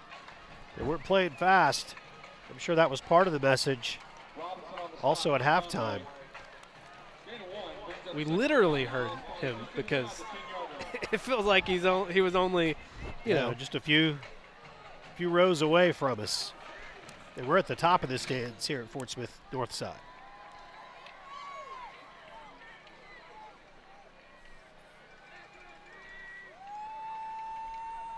Norwood to throw.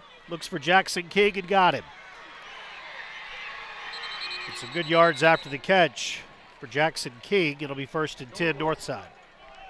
Yeah, Wiseman slipped in coverage and then unable to get a good angle in pursuit. Northside taking advantage. Getting out of the shadow of their own end zone now. Norwood, ball is batted down. Ashton Waller.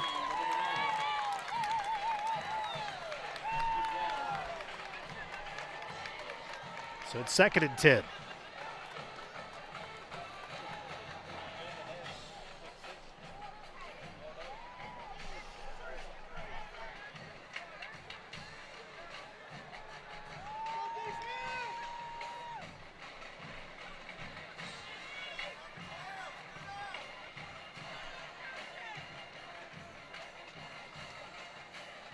Norwood will run.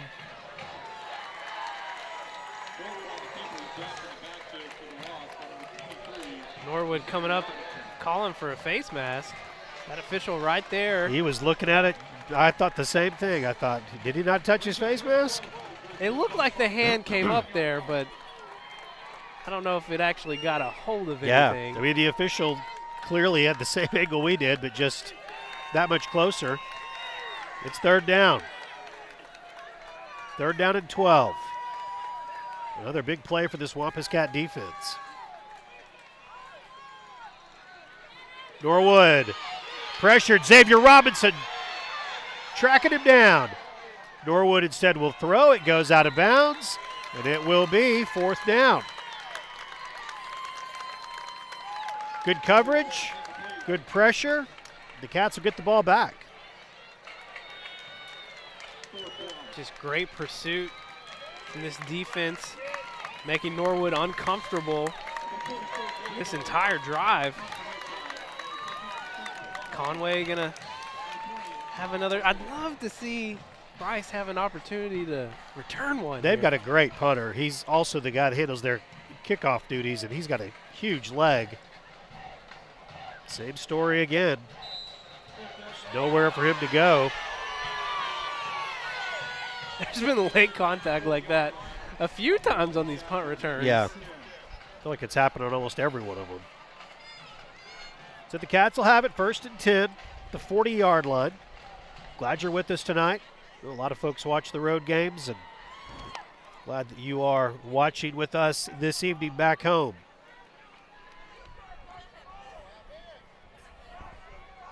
It is a cool night, borderline cold night in northwest Arkansas, or western Arkansas, if you will. 1st and 10 Cats. It'll be Luke Bailey to the 42. Our friend Sam Puloma, yes, checking in again tonight. Couldn't make it to Fort Smith, but he said can't wait till Conway versus Central because he's going to that game. Oh, nice. So he's been our world traveler to Hawaii, and then I think last week he was in elk hunting in Colorado. Yes, yeah, I think that was right. He said he didn't get an elk, but oh well.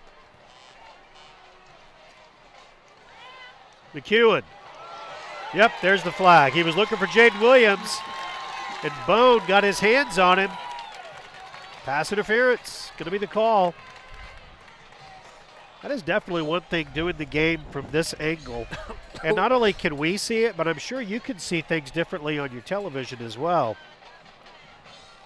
Everything happening so close right out in front of us.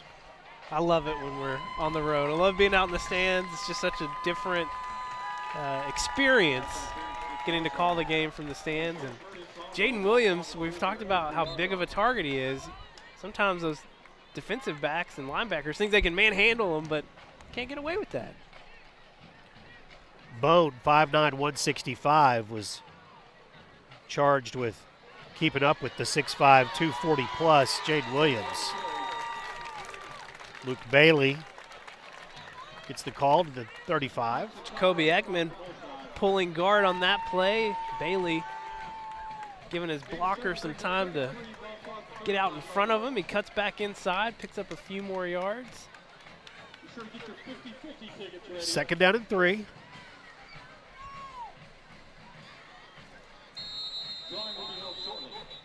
And a timeout will be used by Fort Smith Northside.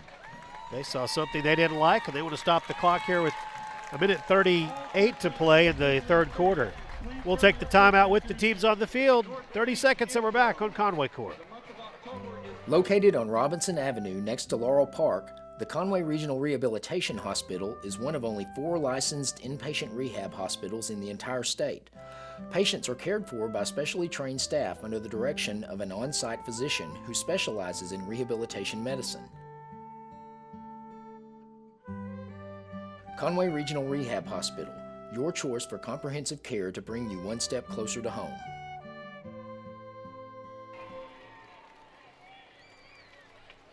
Cats trail 13-10. They've trailed throughout this game. Chance here on 2nd down and 3 to maybe make a call that haven't had too many 2nd and shorts, so the options have been limited. They've trailed the whole game, but to be honest, Jeff, it feels a little different now.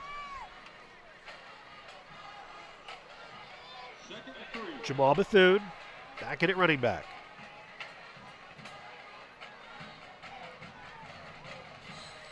It'll be Bethune, left side.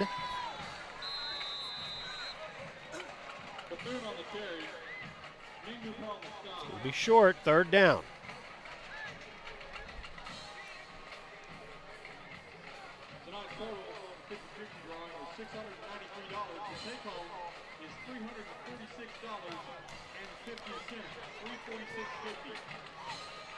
I think you might be in 4-down territory here. Maybe. Oh, got the cheetah. The direct snap to Bryce Bohannon. Into the secondary, and the cheetah will work. 33-yard touchdown run for Bryce Bohannon. And the Cats take their first lead of the night. The cheetah finally blazing across the field. Get all those offensive linemen and H-backs in there. Bring that defense tight inside. Open up some holes. You don't have to open up much for Bryce. No, you don't. And Will Hoag's extra point is real good. And the Wampus Cats got the lead. Conway 17, Northside 13. 30 seconds and we're back on Conway Court. DeBoard Electronics, a trusted name since 1952, is located at 650 Dave Ward Drive, 2 miles west of I-40. DeBoard Electronics offers state-of-the-art options to customize your Yamaha golf cart or your Polaris side-by-side and even your boat. With cutting-edge products, you will look good and sound good when you're cruising the water. So enjoy your time on the lake listening to your favorite tunes thanks to DeBoard Electronics, 650 Dave Ward Drive in Conway.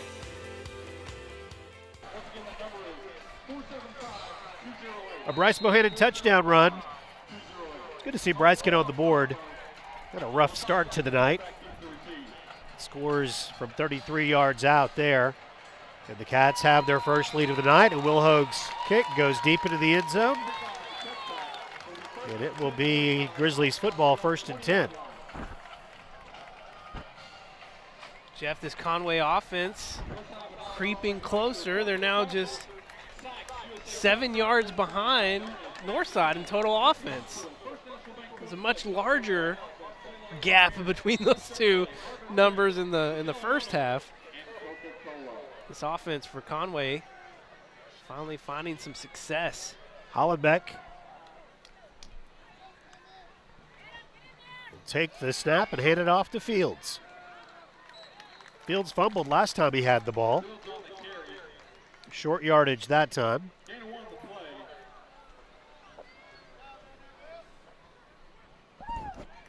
Story really has been this defense, I'd say since midway through the second quarter till now. They've just been getting stop after stop.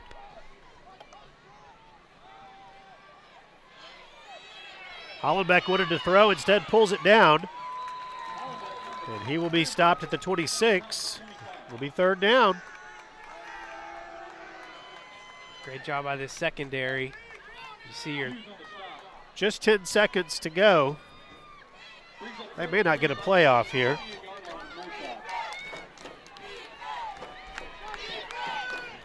And they are not going to. We'll go to the 4th quarter. 4th quarter coming up next. We will take 60 seconds here and be back on Conway Court. This is my home. And here's my hot water heater, located right above my living room. And here's the mess it made when it leaked. Really leaked. Kind of throws off the ambiance, don't you think?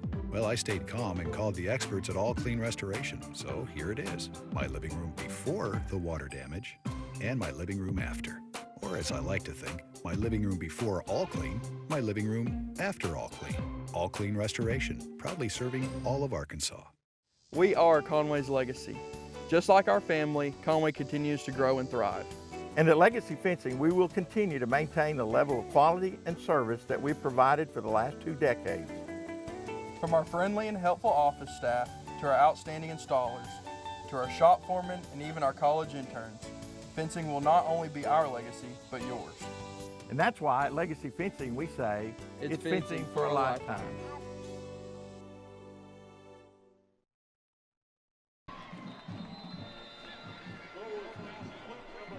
And welcome back to Fort Smith Northside. Your Wampus Cats up 17-13 at the start of the 4th quarter. Northside going to start here with the 1st and 10. Norwood back in the game.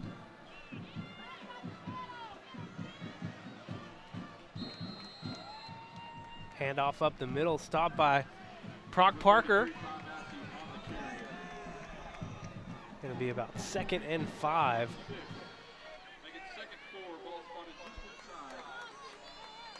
Call it 2nd and 4. 3 receivers on the field.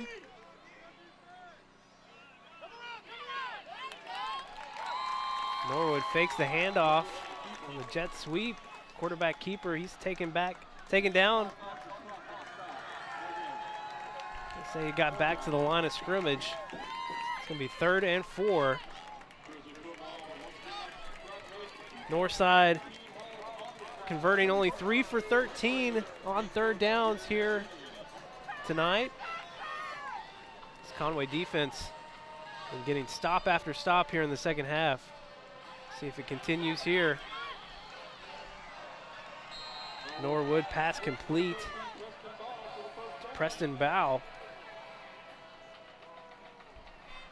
6'3" senior receiver. It's the first 3rd down conversion, successful conversion for Northside quite a while. 10:32, clock ticking here in Fort Smith. Wampus Cats up 17-13. Norwood hands off.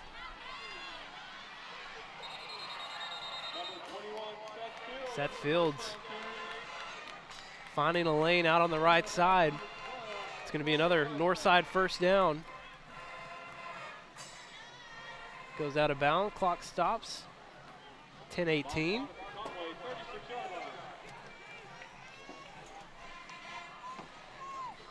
Norwood hands off to Fields again, out to the right side.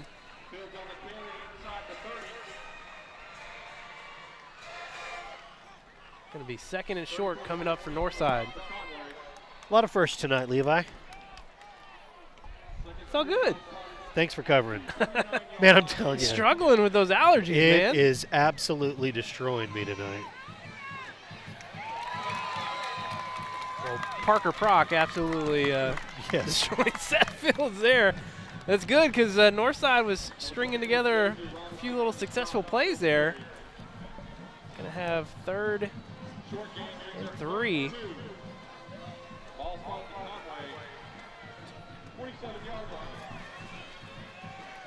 So 3rd down. Norwood will throw on 3rd down. King. I don't think he got it. Yeah, Xavier Robinson saying he didn't get it. This secondary and these linebackers just been chasing tonight. We've seen a number of little screen passes in the flats. So it is going to be 4th down.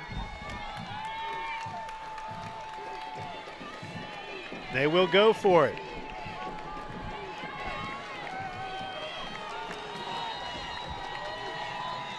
But not before a timeout will be called by, was it an official's timeout? Nope, there we go. All right, timeout taken. 8:48 to play in the game. The Cats are up by 4. We'll take 30 seconds to be back on Conway Court.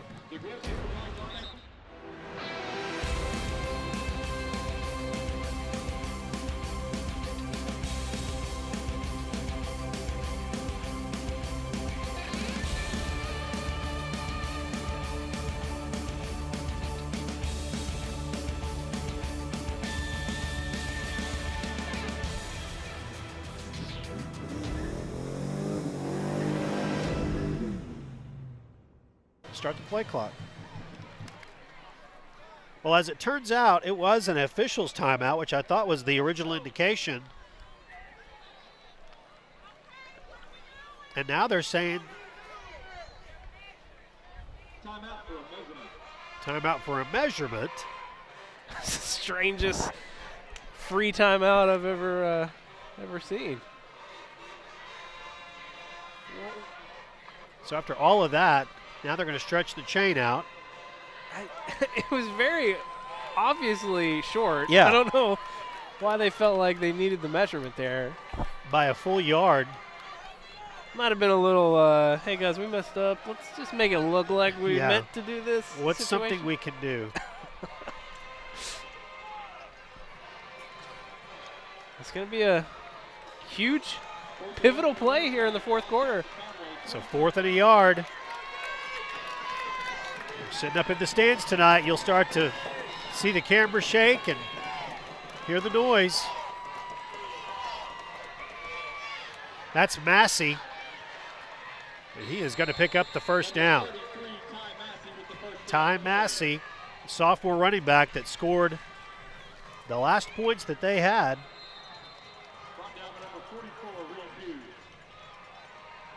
A.J. Jones injured.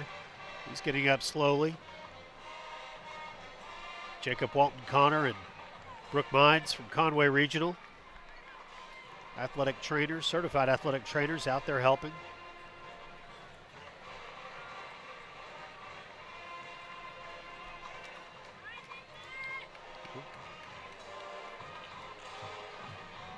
He's played a good game. First down and 10. Cats are up 17-13. Nowhere to go that time. Reed Hughes. Reed Hughes coming alive, doing a little two-step.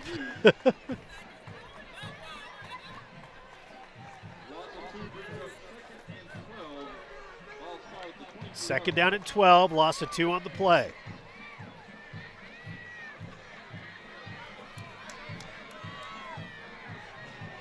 Eight minutes to go. Norwood keeps. Dropped at the 18. It'll be 3rd and long. Terrian Harris, Darian Criswell was also there. So a very big money down here. 3rd and 8.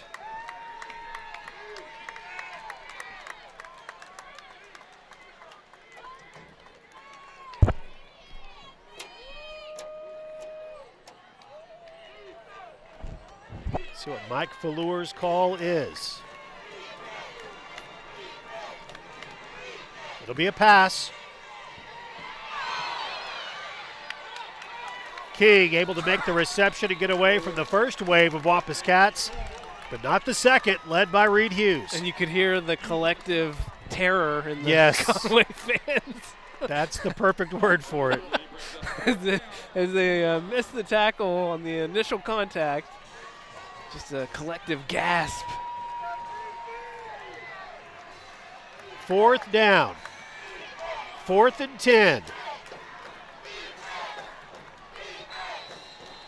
And a timeout will be used by Coach Keith Fimple. Coach Greg Hughes, they want to talk about it before this huge 4th down play. We will take it with the teams on the field. 6:39 to go, 30 seconds, and we're back on Conway Corp.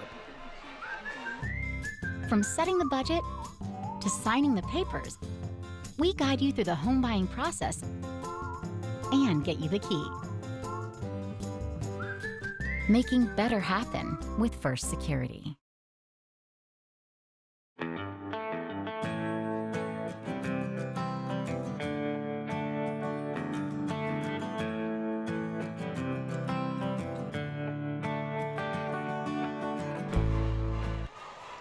Interesting decision to make by the Northside coaching staff. Levi, you and I both kind of had the same thought to just kick the field goal here and cut the lead to 1. Your defense has been playing pretty good. Yeah. I mean, the Conway offense has really only finally come to life. Yeah, instead it's 4th and 11. Norwood will throw, incomplete. No flags on the field. The pressure came in on Norwood, and he was a little too far out ahead of his intended receiver. And with 6.5 to play, the Cats have the football back and a 4-point lead. And a really smart play from Parker Prock as he gets his hands up and gets the pressure on him, but makes sure that he comes down as lightly as he can. Yes. Because it's just one of those, snap moments.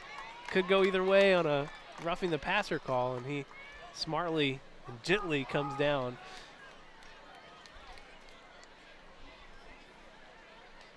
So 1st and 10. The Cats would love a long drive here that ended with points, or a short drive that ended with points for that matter. It'll be Bailey. Luke. Out of bounds to the 38. 1st and 10. Telling you that these coaches must have seen something at halftime. The decision to bring the receivers in, really shorten the width of this offensive line, and bring that defense in a little bit to create some lanes on the outside. Short carry.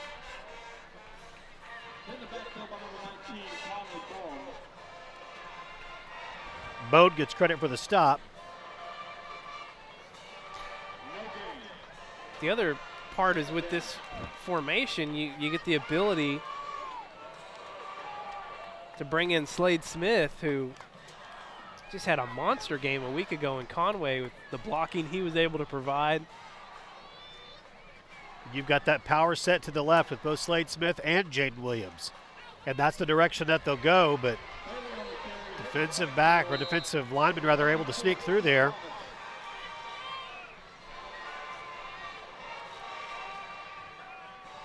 So it is 3rd down and 10.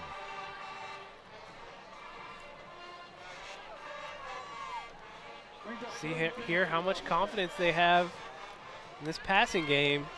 2 interceptions on the night.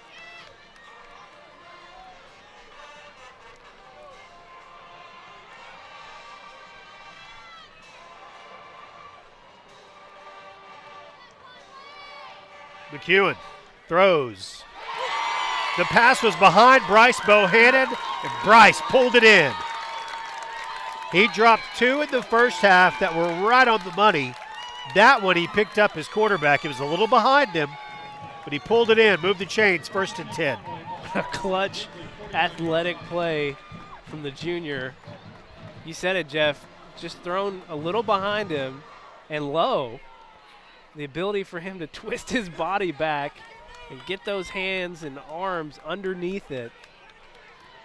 Might have been the play of the game. 1st and 10, play clock down to 5. It will be Jamal Bethune.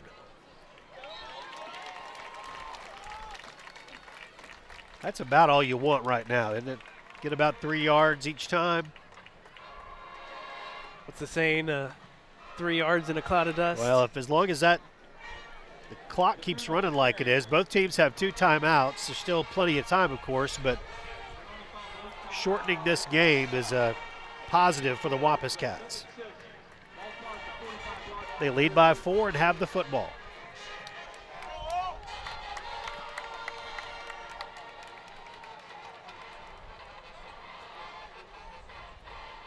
The power set is to the right. Bohannon will get the handoff. It'll be 3rd down. Correction, Bethune.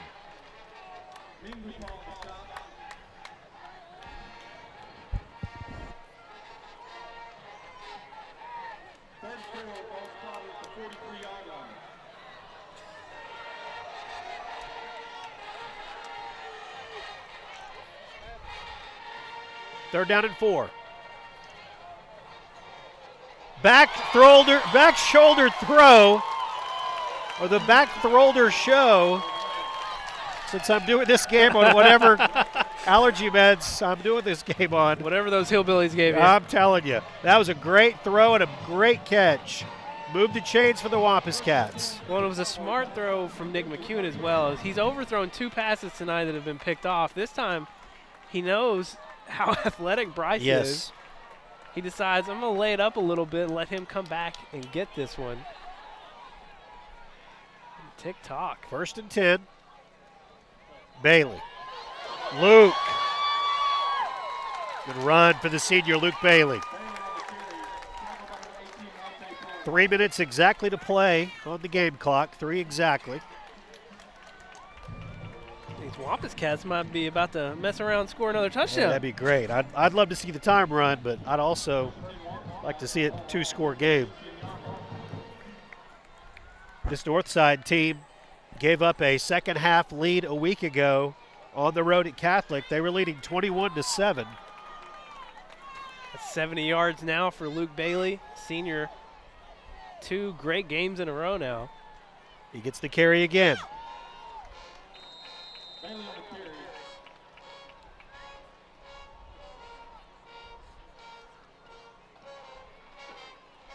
Just really impressed with this Wampus Cat team as a unit. The adversity they faced in the first half, a lot of it self-inflicted. Yes. But that first quarter especially, it was just like a tidal wave was hitting them. And somehow they held strong, held together. Here they are, a couple minutes left in the game, trying to put this one away.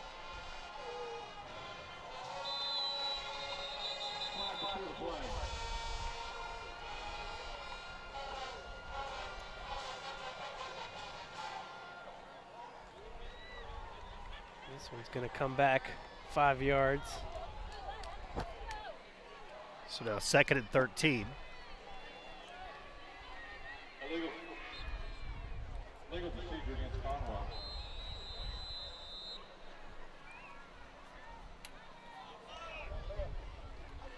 Going to use a timeout. After the timeout, We'll take 30 seconds and come back on Conway Corp. Helton's Wrecker U-Haul has the service you need. Whatever the automotive problem, Helton's has the diagnostics to repair it. If you're moving across town or across country, Helton's is your #1 choice for U-Haul in Conway. We have a wide selection of packing supplies for every aspect of your move. Also, we sell and install hitches. Call 327-46964 for a quote. At Helton's Wrecker U-Haul, we are always on our toes. Give us a call at 327-7681.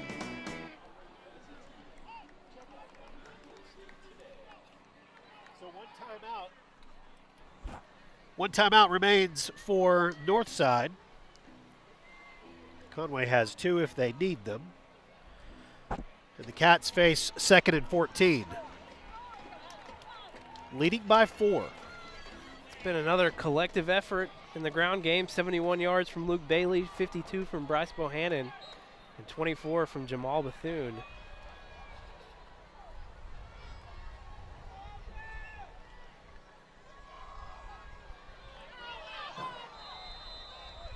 Try to run that same play that they've run a couple of times.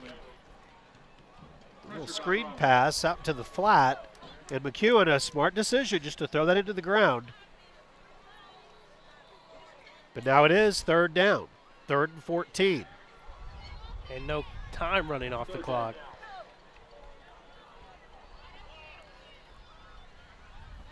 Another pass play. Flag comes in. Pass interference going to be called on the defensive back, who was tasked with guarding Bryce Bohannon.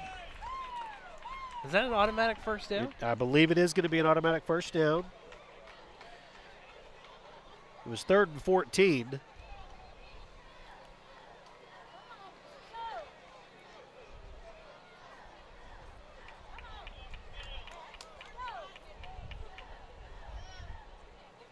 We'll run the ball down to inside the 10-yard line.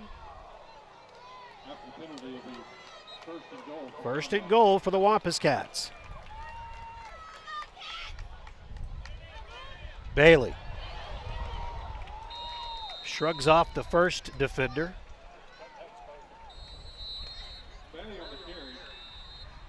So now the scoreboard. Yeah, they indicated first down, they did. but it was still 3rd down. So it was not a. So the public address announced it as first down, but we can't see the one of the negatives to the angle that we have is you can't see the yard marker once it gets to that far side, and it was just 3rd down there. So 4th down upcoming for the Wampus Cats. We'll keep it here, just under 2 minutes to play. So now Wampus Cats with a interesting decision here. Got a 4-point lead. So a field goal makes it a touchdown and an extra point advantage, and that is the decision as Will Hogue is going to come out to attempt a field goal.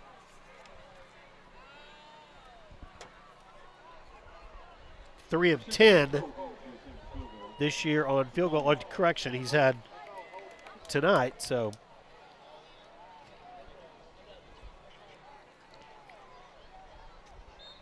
Stats reminded me that the call was holding, not pass interference, so the hold is why it was not an automatic first down. Big field goal for Will Hogue, and it is good. Senior kicker Will Hogue extends the lead to 7. Conway leads 20-13 with just under 2 minutes to play. 30-second break, and we're back on Conway Court.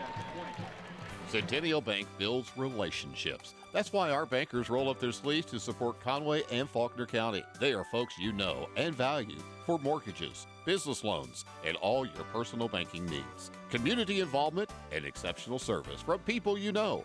That's the Centennial Bank way. Centennial Bank's legacy started right here in Conway, and it's still growing. Centennial Bank, building legacies, one relationship at a time.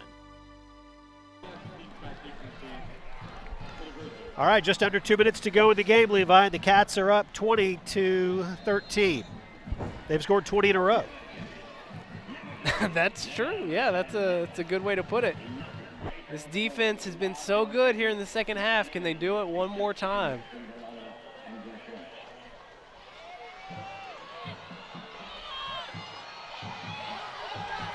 Flags fly. Good pursuit, bringing down Caleb Fisher. Minute 47 to go. Jabrian Earl making a big play on special teams. Looked like he got blocked in the back as well.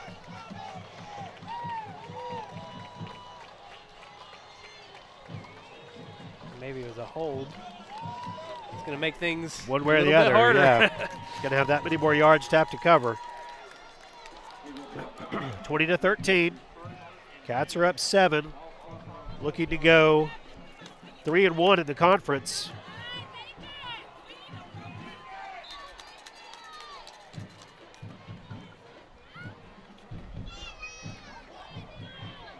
Pass complete to King.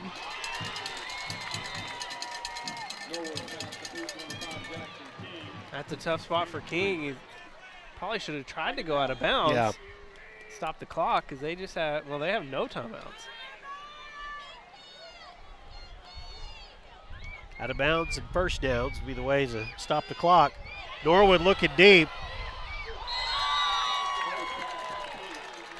Good pass. Intended for Preston Baugh, and it was right there on him, but too far over his head, and he was looking back and couldn't get to it. So it is third down. 3rd and 7. Cats got to make 2 stops.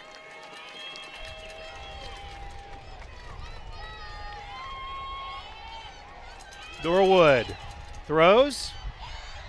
Complete to Jackson King, and he steps out of bounds. That's going to be good enough for a first down. 1st and 10 Grizzlies. A minute 13 to play.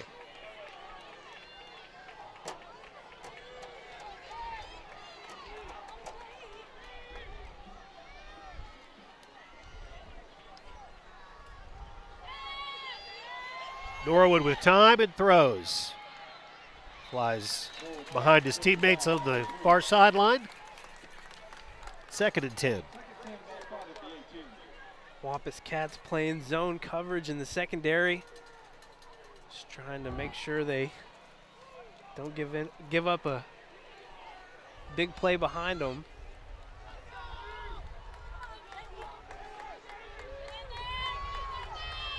A minute 8 to go.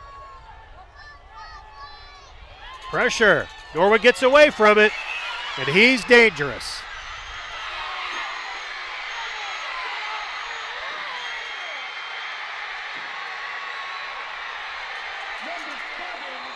Touchdown. I don't know how they didn't get him out of bounds on that sideline. No indication that he stepped out, no flags. It's a 1-point game.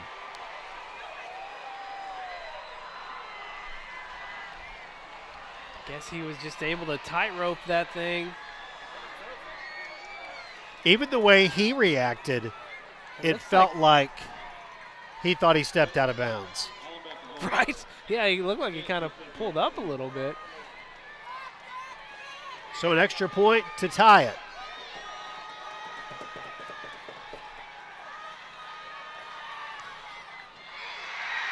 Tied at 20. 53 seconds to go. We got a tie ball game. Will Hoag's field goal is huge right now. Yeah. We'll take 30 seconds and come back on Conway Court. Hey, welcome to David's. I'm Alan Bubbas, and this is my father, David Bubbas. We want to welcome you in to try our great beef, grade A choice chuck that you can see in display, all you can eat fries, and a little ice cream at the end. Come experience some of the cutest kids. Bring your cute kids too. We'd love to serve you. At David's Burgers, we're proud supporters of the call in Arkansas. And you can find out more online about ways to get involved.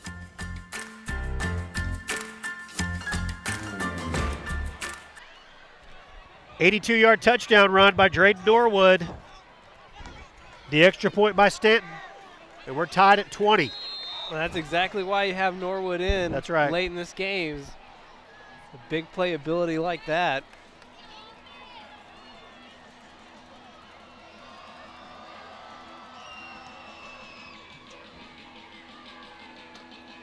Moore is their kickoff specialist and has done a really nice job all night long. No different there. So the Cats have the football, 1st and 10. They've got 2 timeouts to use. 53 seconds to play in regulation.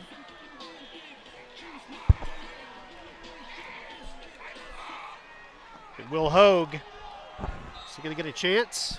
Get down there close, give him a shot at a field goal. 1st and 10.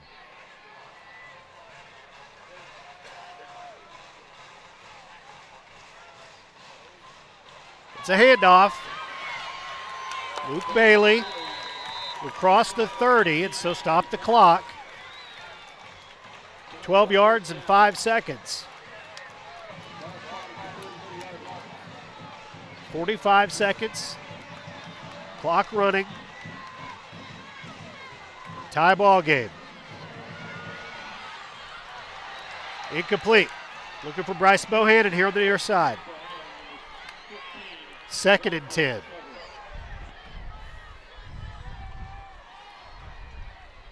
You'd think they'd like to get somewhere between the 30 and 35. There's a pretty good breeze, and it's kind of crossed the field as much as anything. 2nd down and 10. Maybe a little bit into the face of Will Hoag if he was kicking right to left. Bryce Bohannon. Bryce, that athleticism. Out of bounds at midfield. What a move. Bohannon. It's a great move, and more importantly, gives them the ability to get out of bounds, stop the clock. Still 2 timeouts.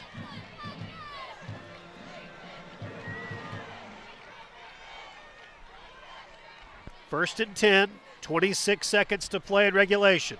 The exact same play. Keep going to it. Stop the clock again, down to the 38. Timeout. Now they'll use the timeout. We'll keep it here, 22 seconds to play in the game. Reset what's happened tonight. Northside scored the first 13.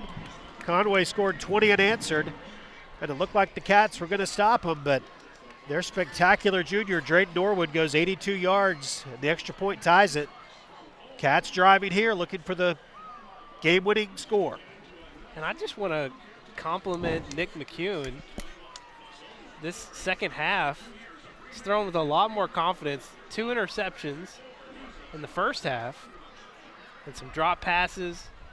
Things just not going his way. But the confidence in him to keep giving him the ball and letting him try and get this offense downfield late. It's a great situation. 1 timeout left, 22 seconds.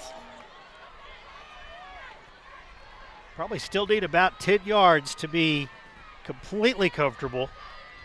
Career long of 42 for Will Hogue. So if that's the case, you really need more than 10.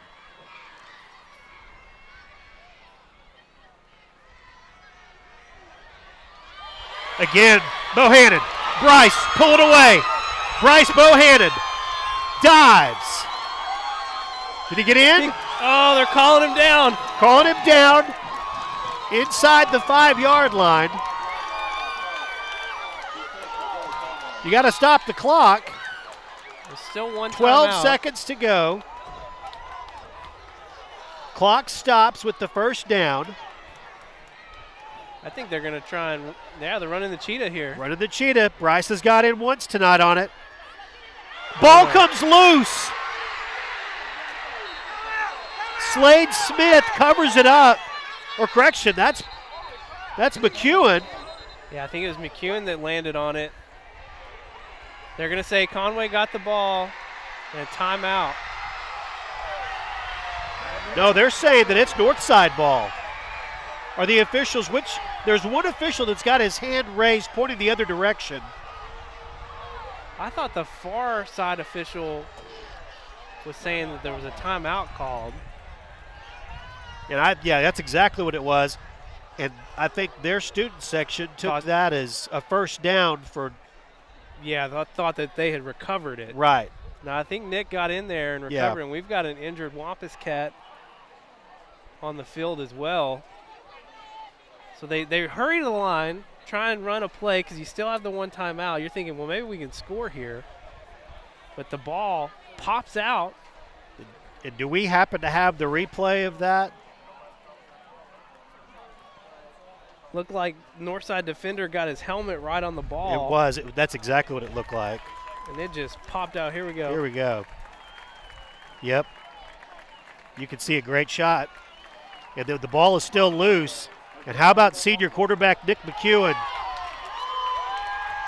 And so here we go. 3 seconds to go. Will Hogue to attempt a game-winning field goal. It's a 28-yard attempt. Reed Hughes snaps. Nick McEwen holds. Will Hogue kicks.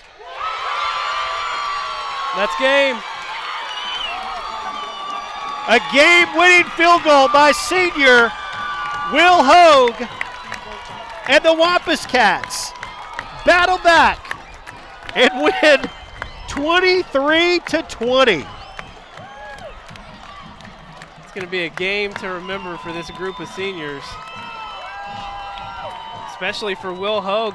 He has struggled on the year. He has not been as good as he was a year ago kicking field goals, but tonight he hits 3 of them, right? Yeah, 3 tonight, and big ones. The biggest one, of course, here at the end. Wow, what a game. 83 yards from Luke Bailey. Bryce Bohannon, 42 yards rushing, the 1 touchdown. Bryce also coming up big in the passing game tonight. 9 receptions, 118 yards, and 1 touchdown. And, of course, Will Hogue, he won't forget this night. 3 for 3. With the game winner as time expires. Great job by Will Hogue and the rest of these Wampus Cats. Seeing some of the highlights there as we go through the final few moments of our broadcast.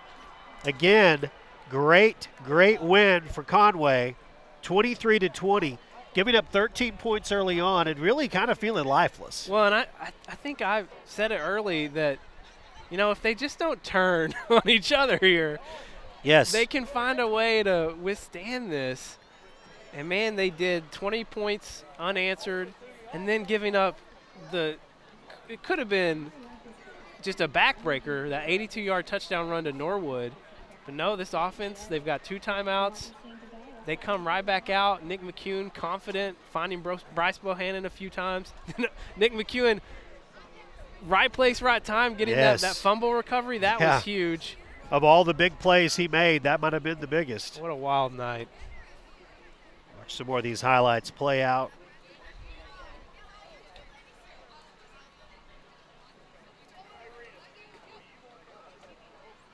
That was that great catch by Bryce Bohannon in the 4th quarter. on that drive. Those were plays he definitely had to have. And Great job by the Cats. What another crushing loss for this Northside team. They're 0-4 now in conference play. The Cats improved to 3-1 in conference play and back home next week against a much improved Little Rock Central team. That Central squad is talented, and they will be at John McConnell Stadium next week for homecoming. And your Wampus Cats getting healthy. Yes. Expecting Manny Smith back. Yes. So getting healthy at the right time.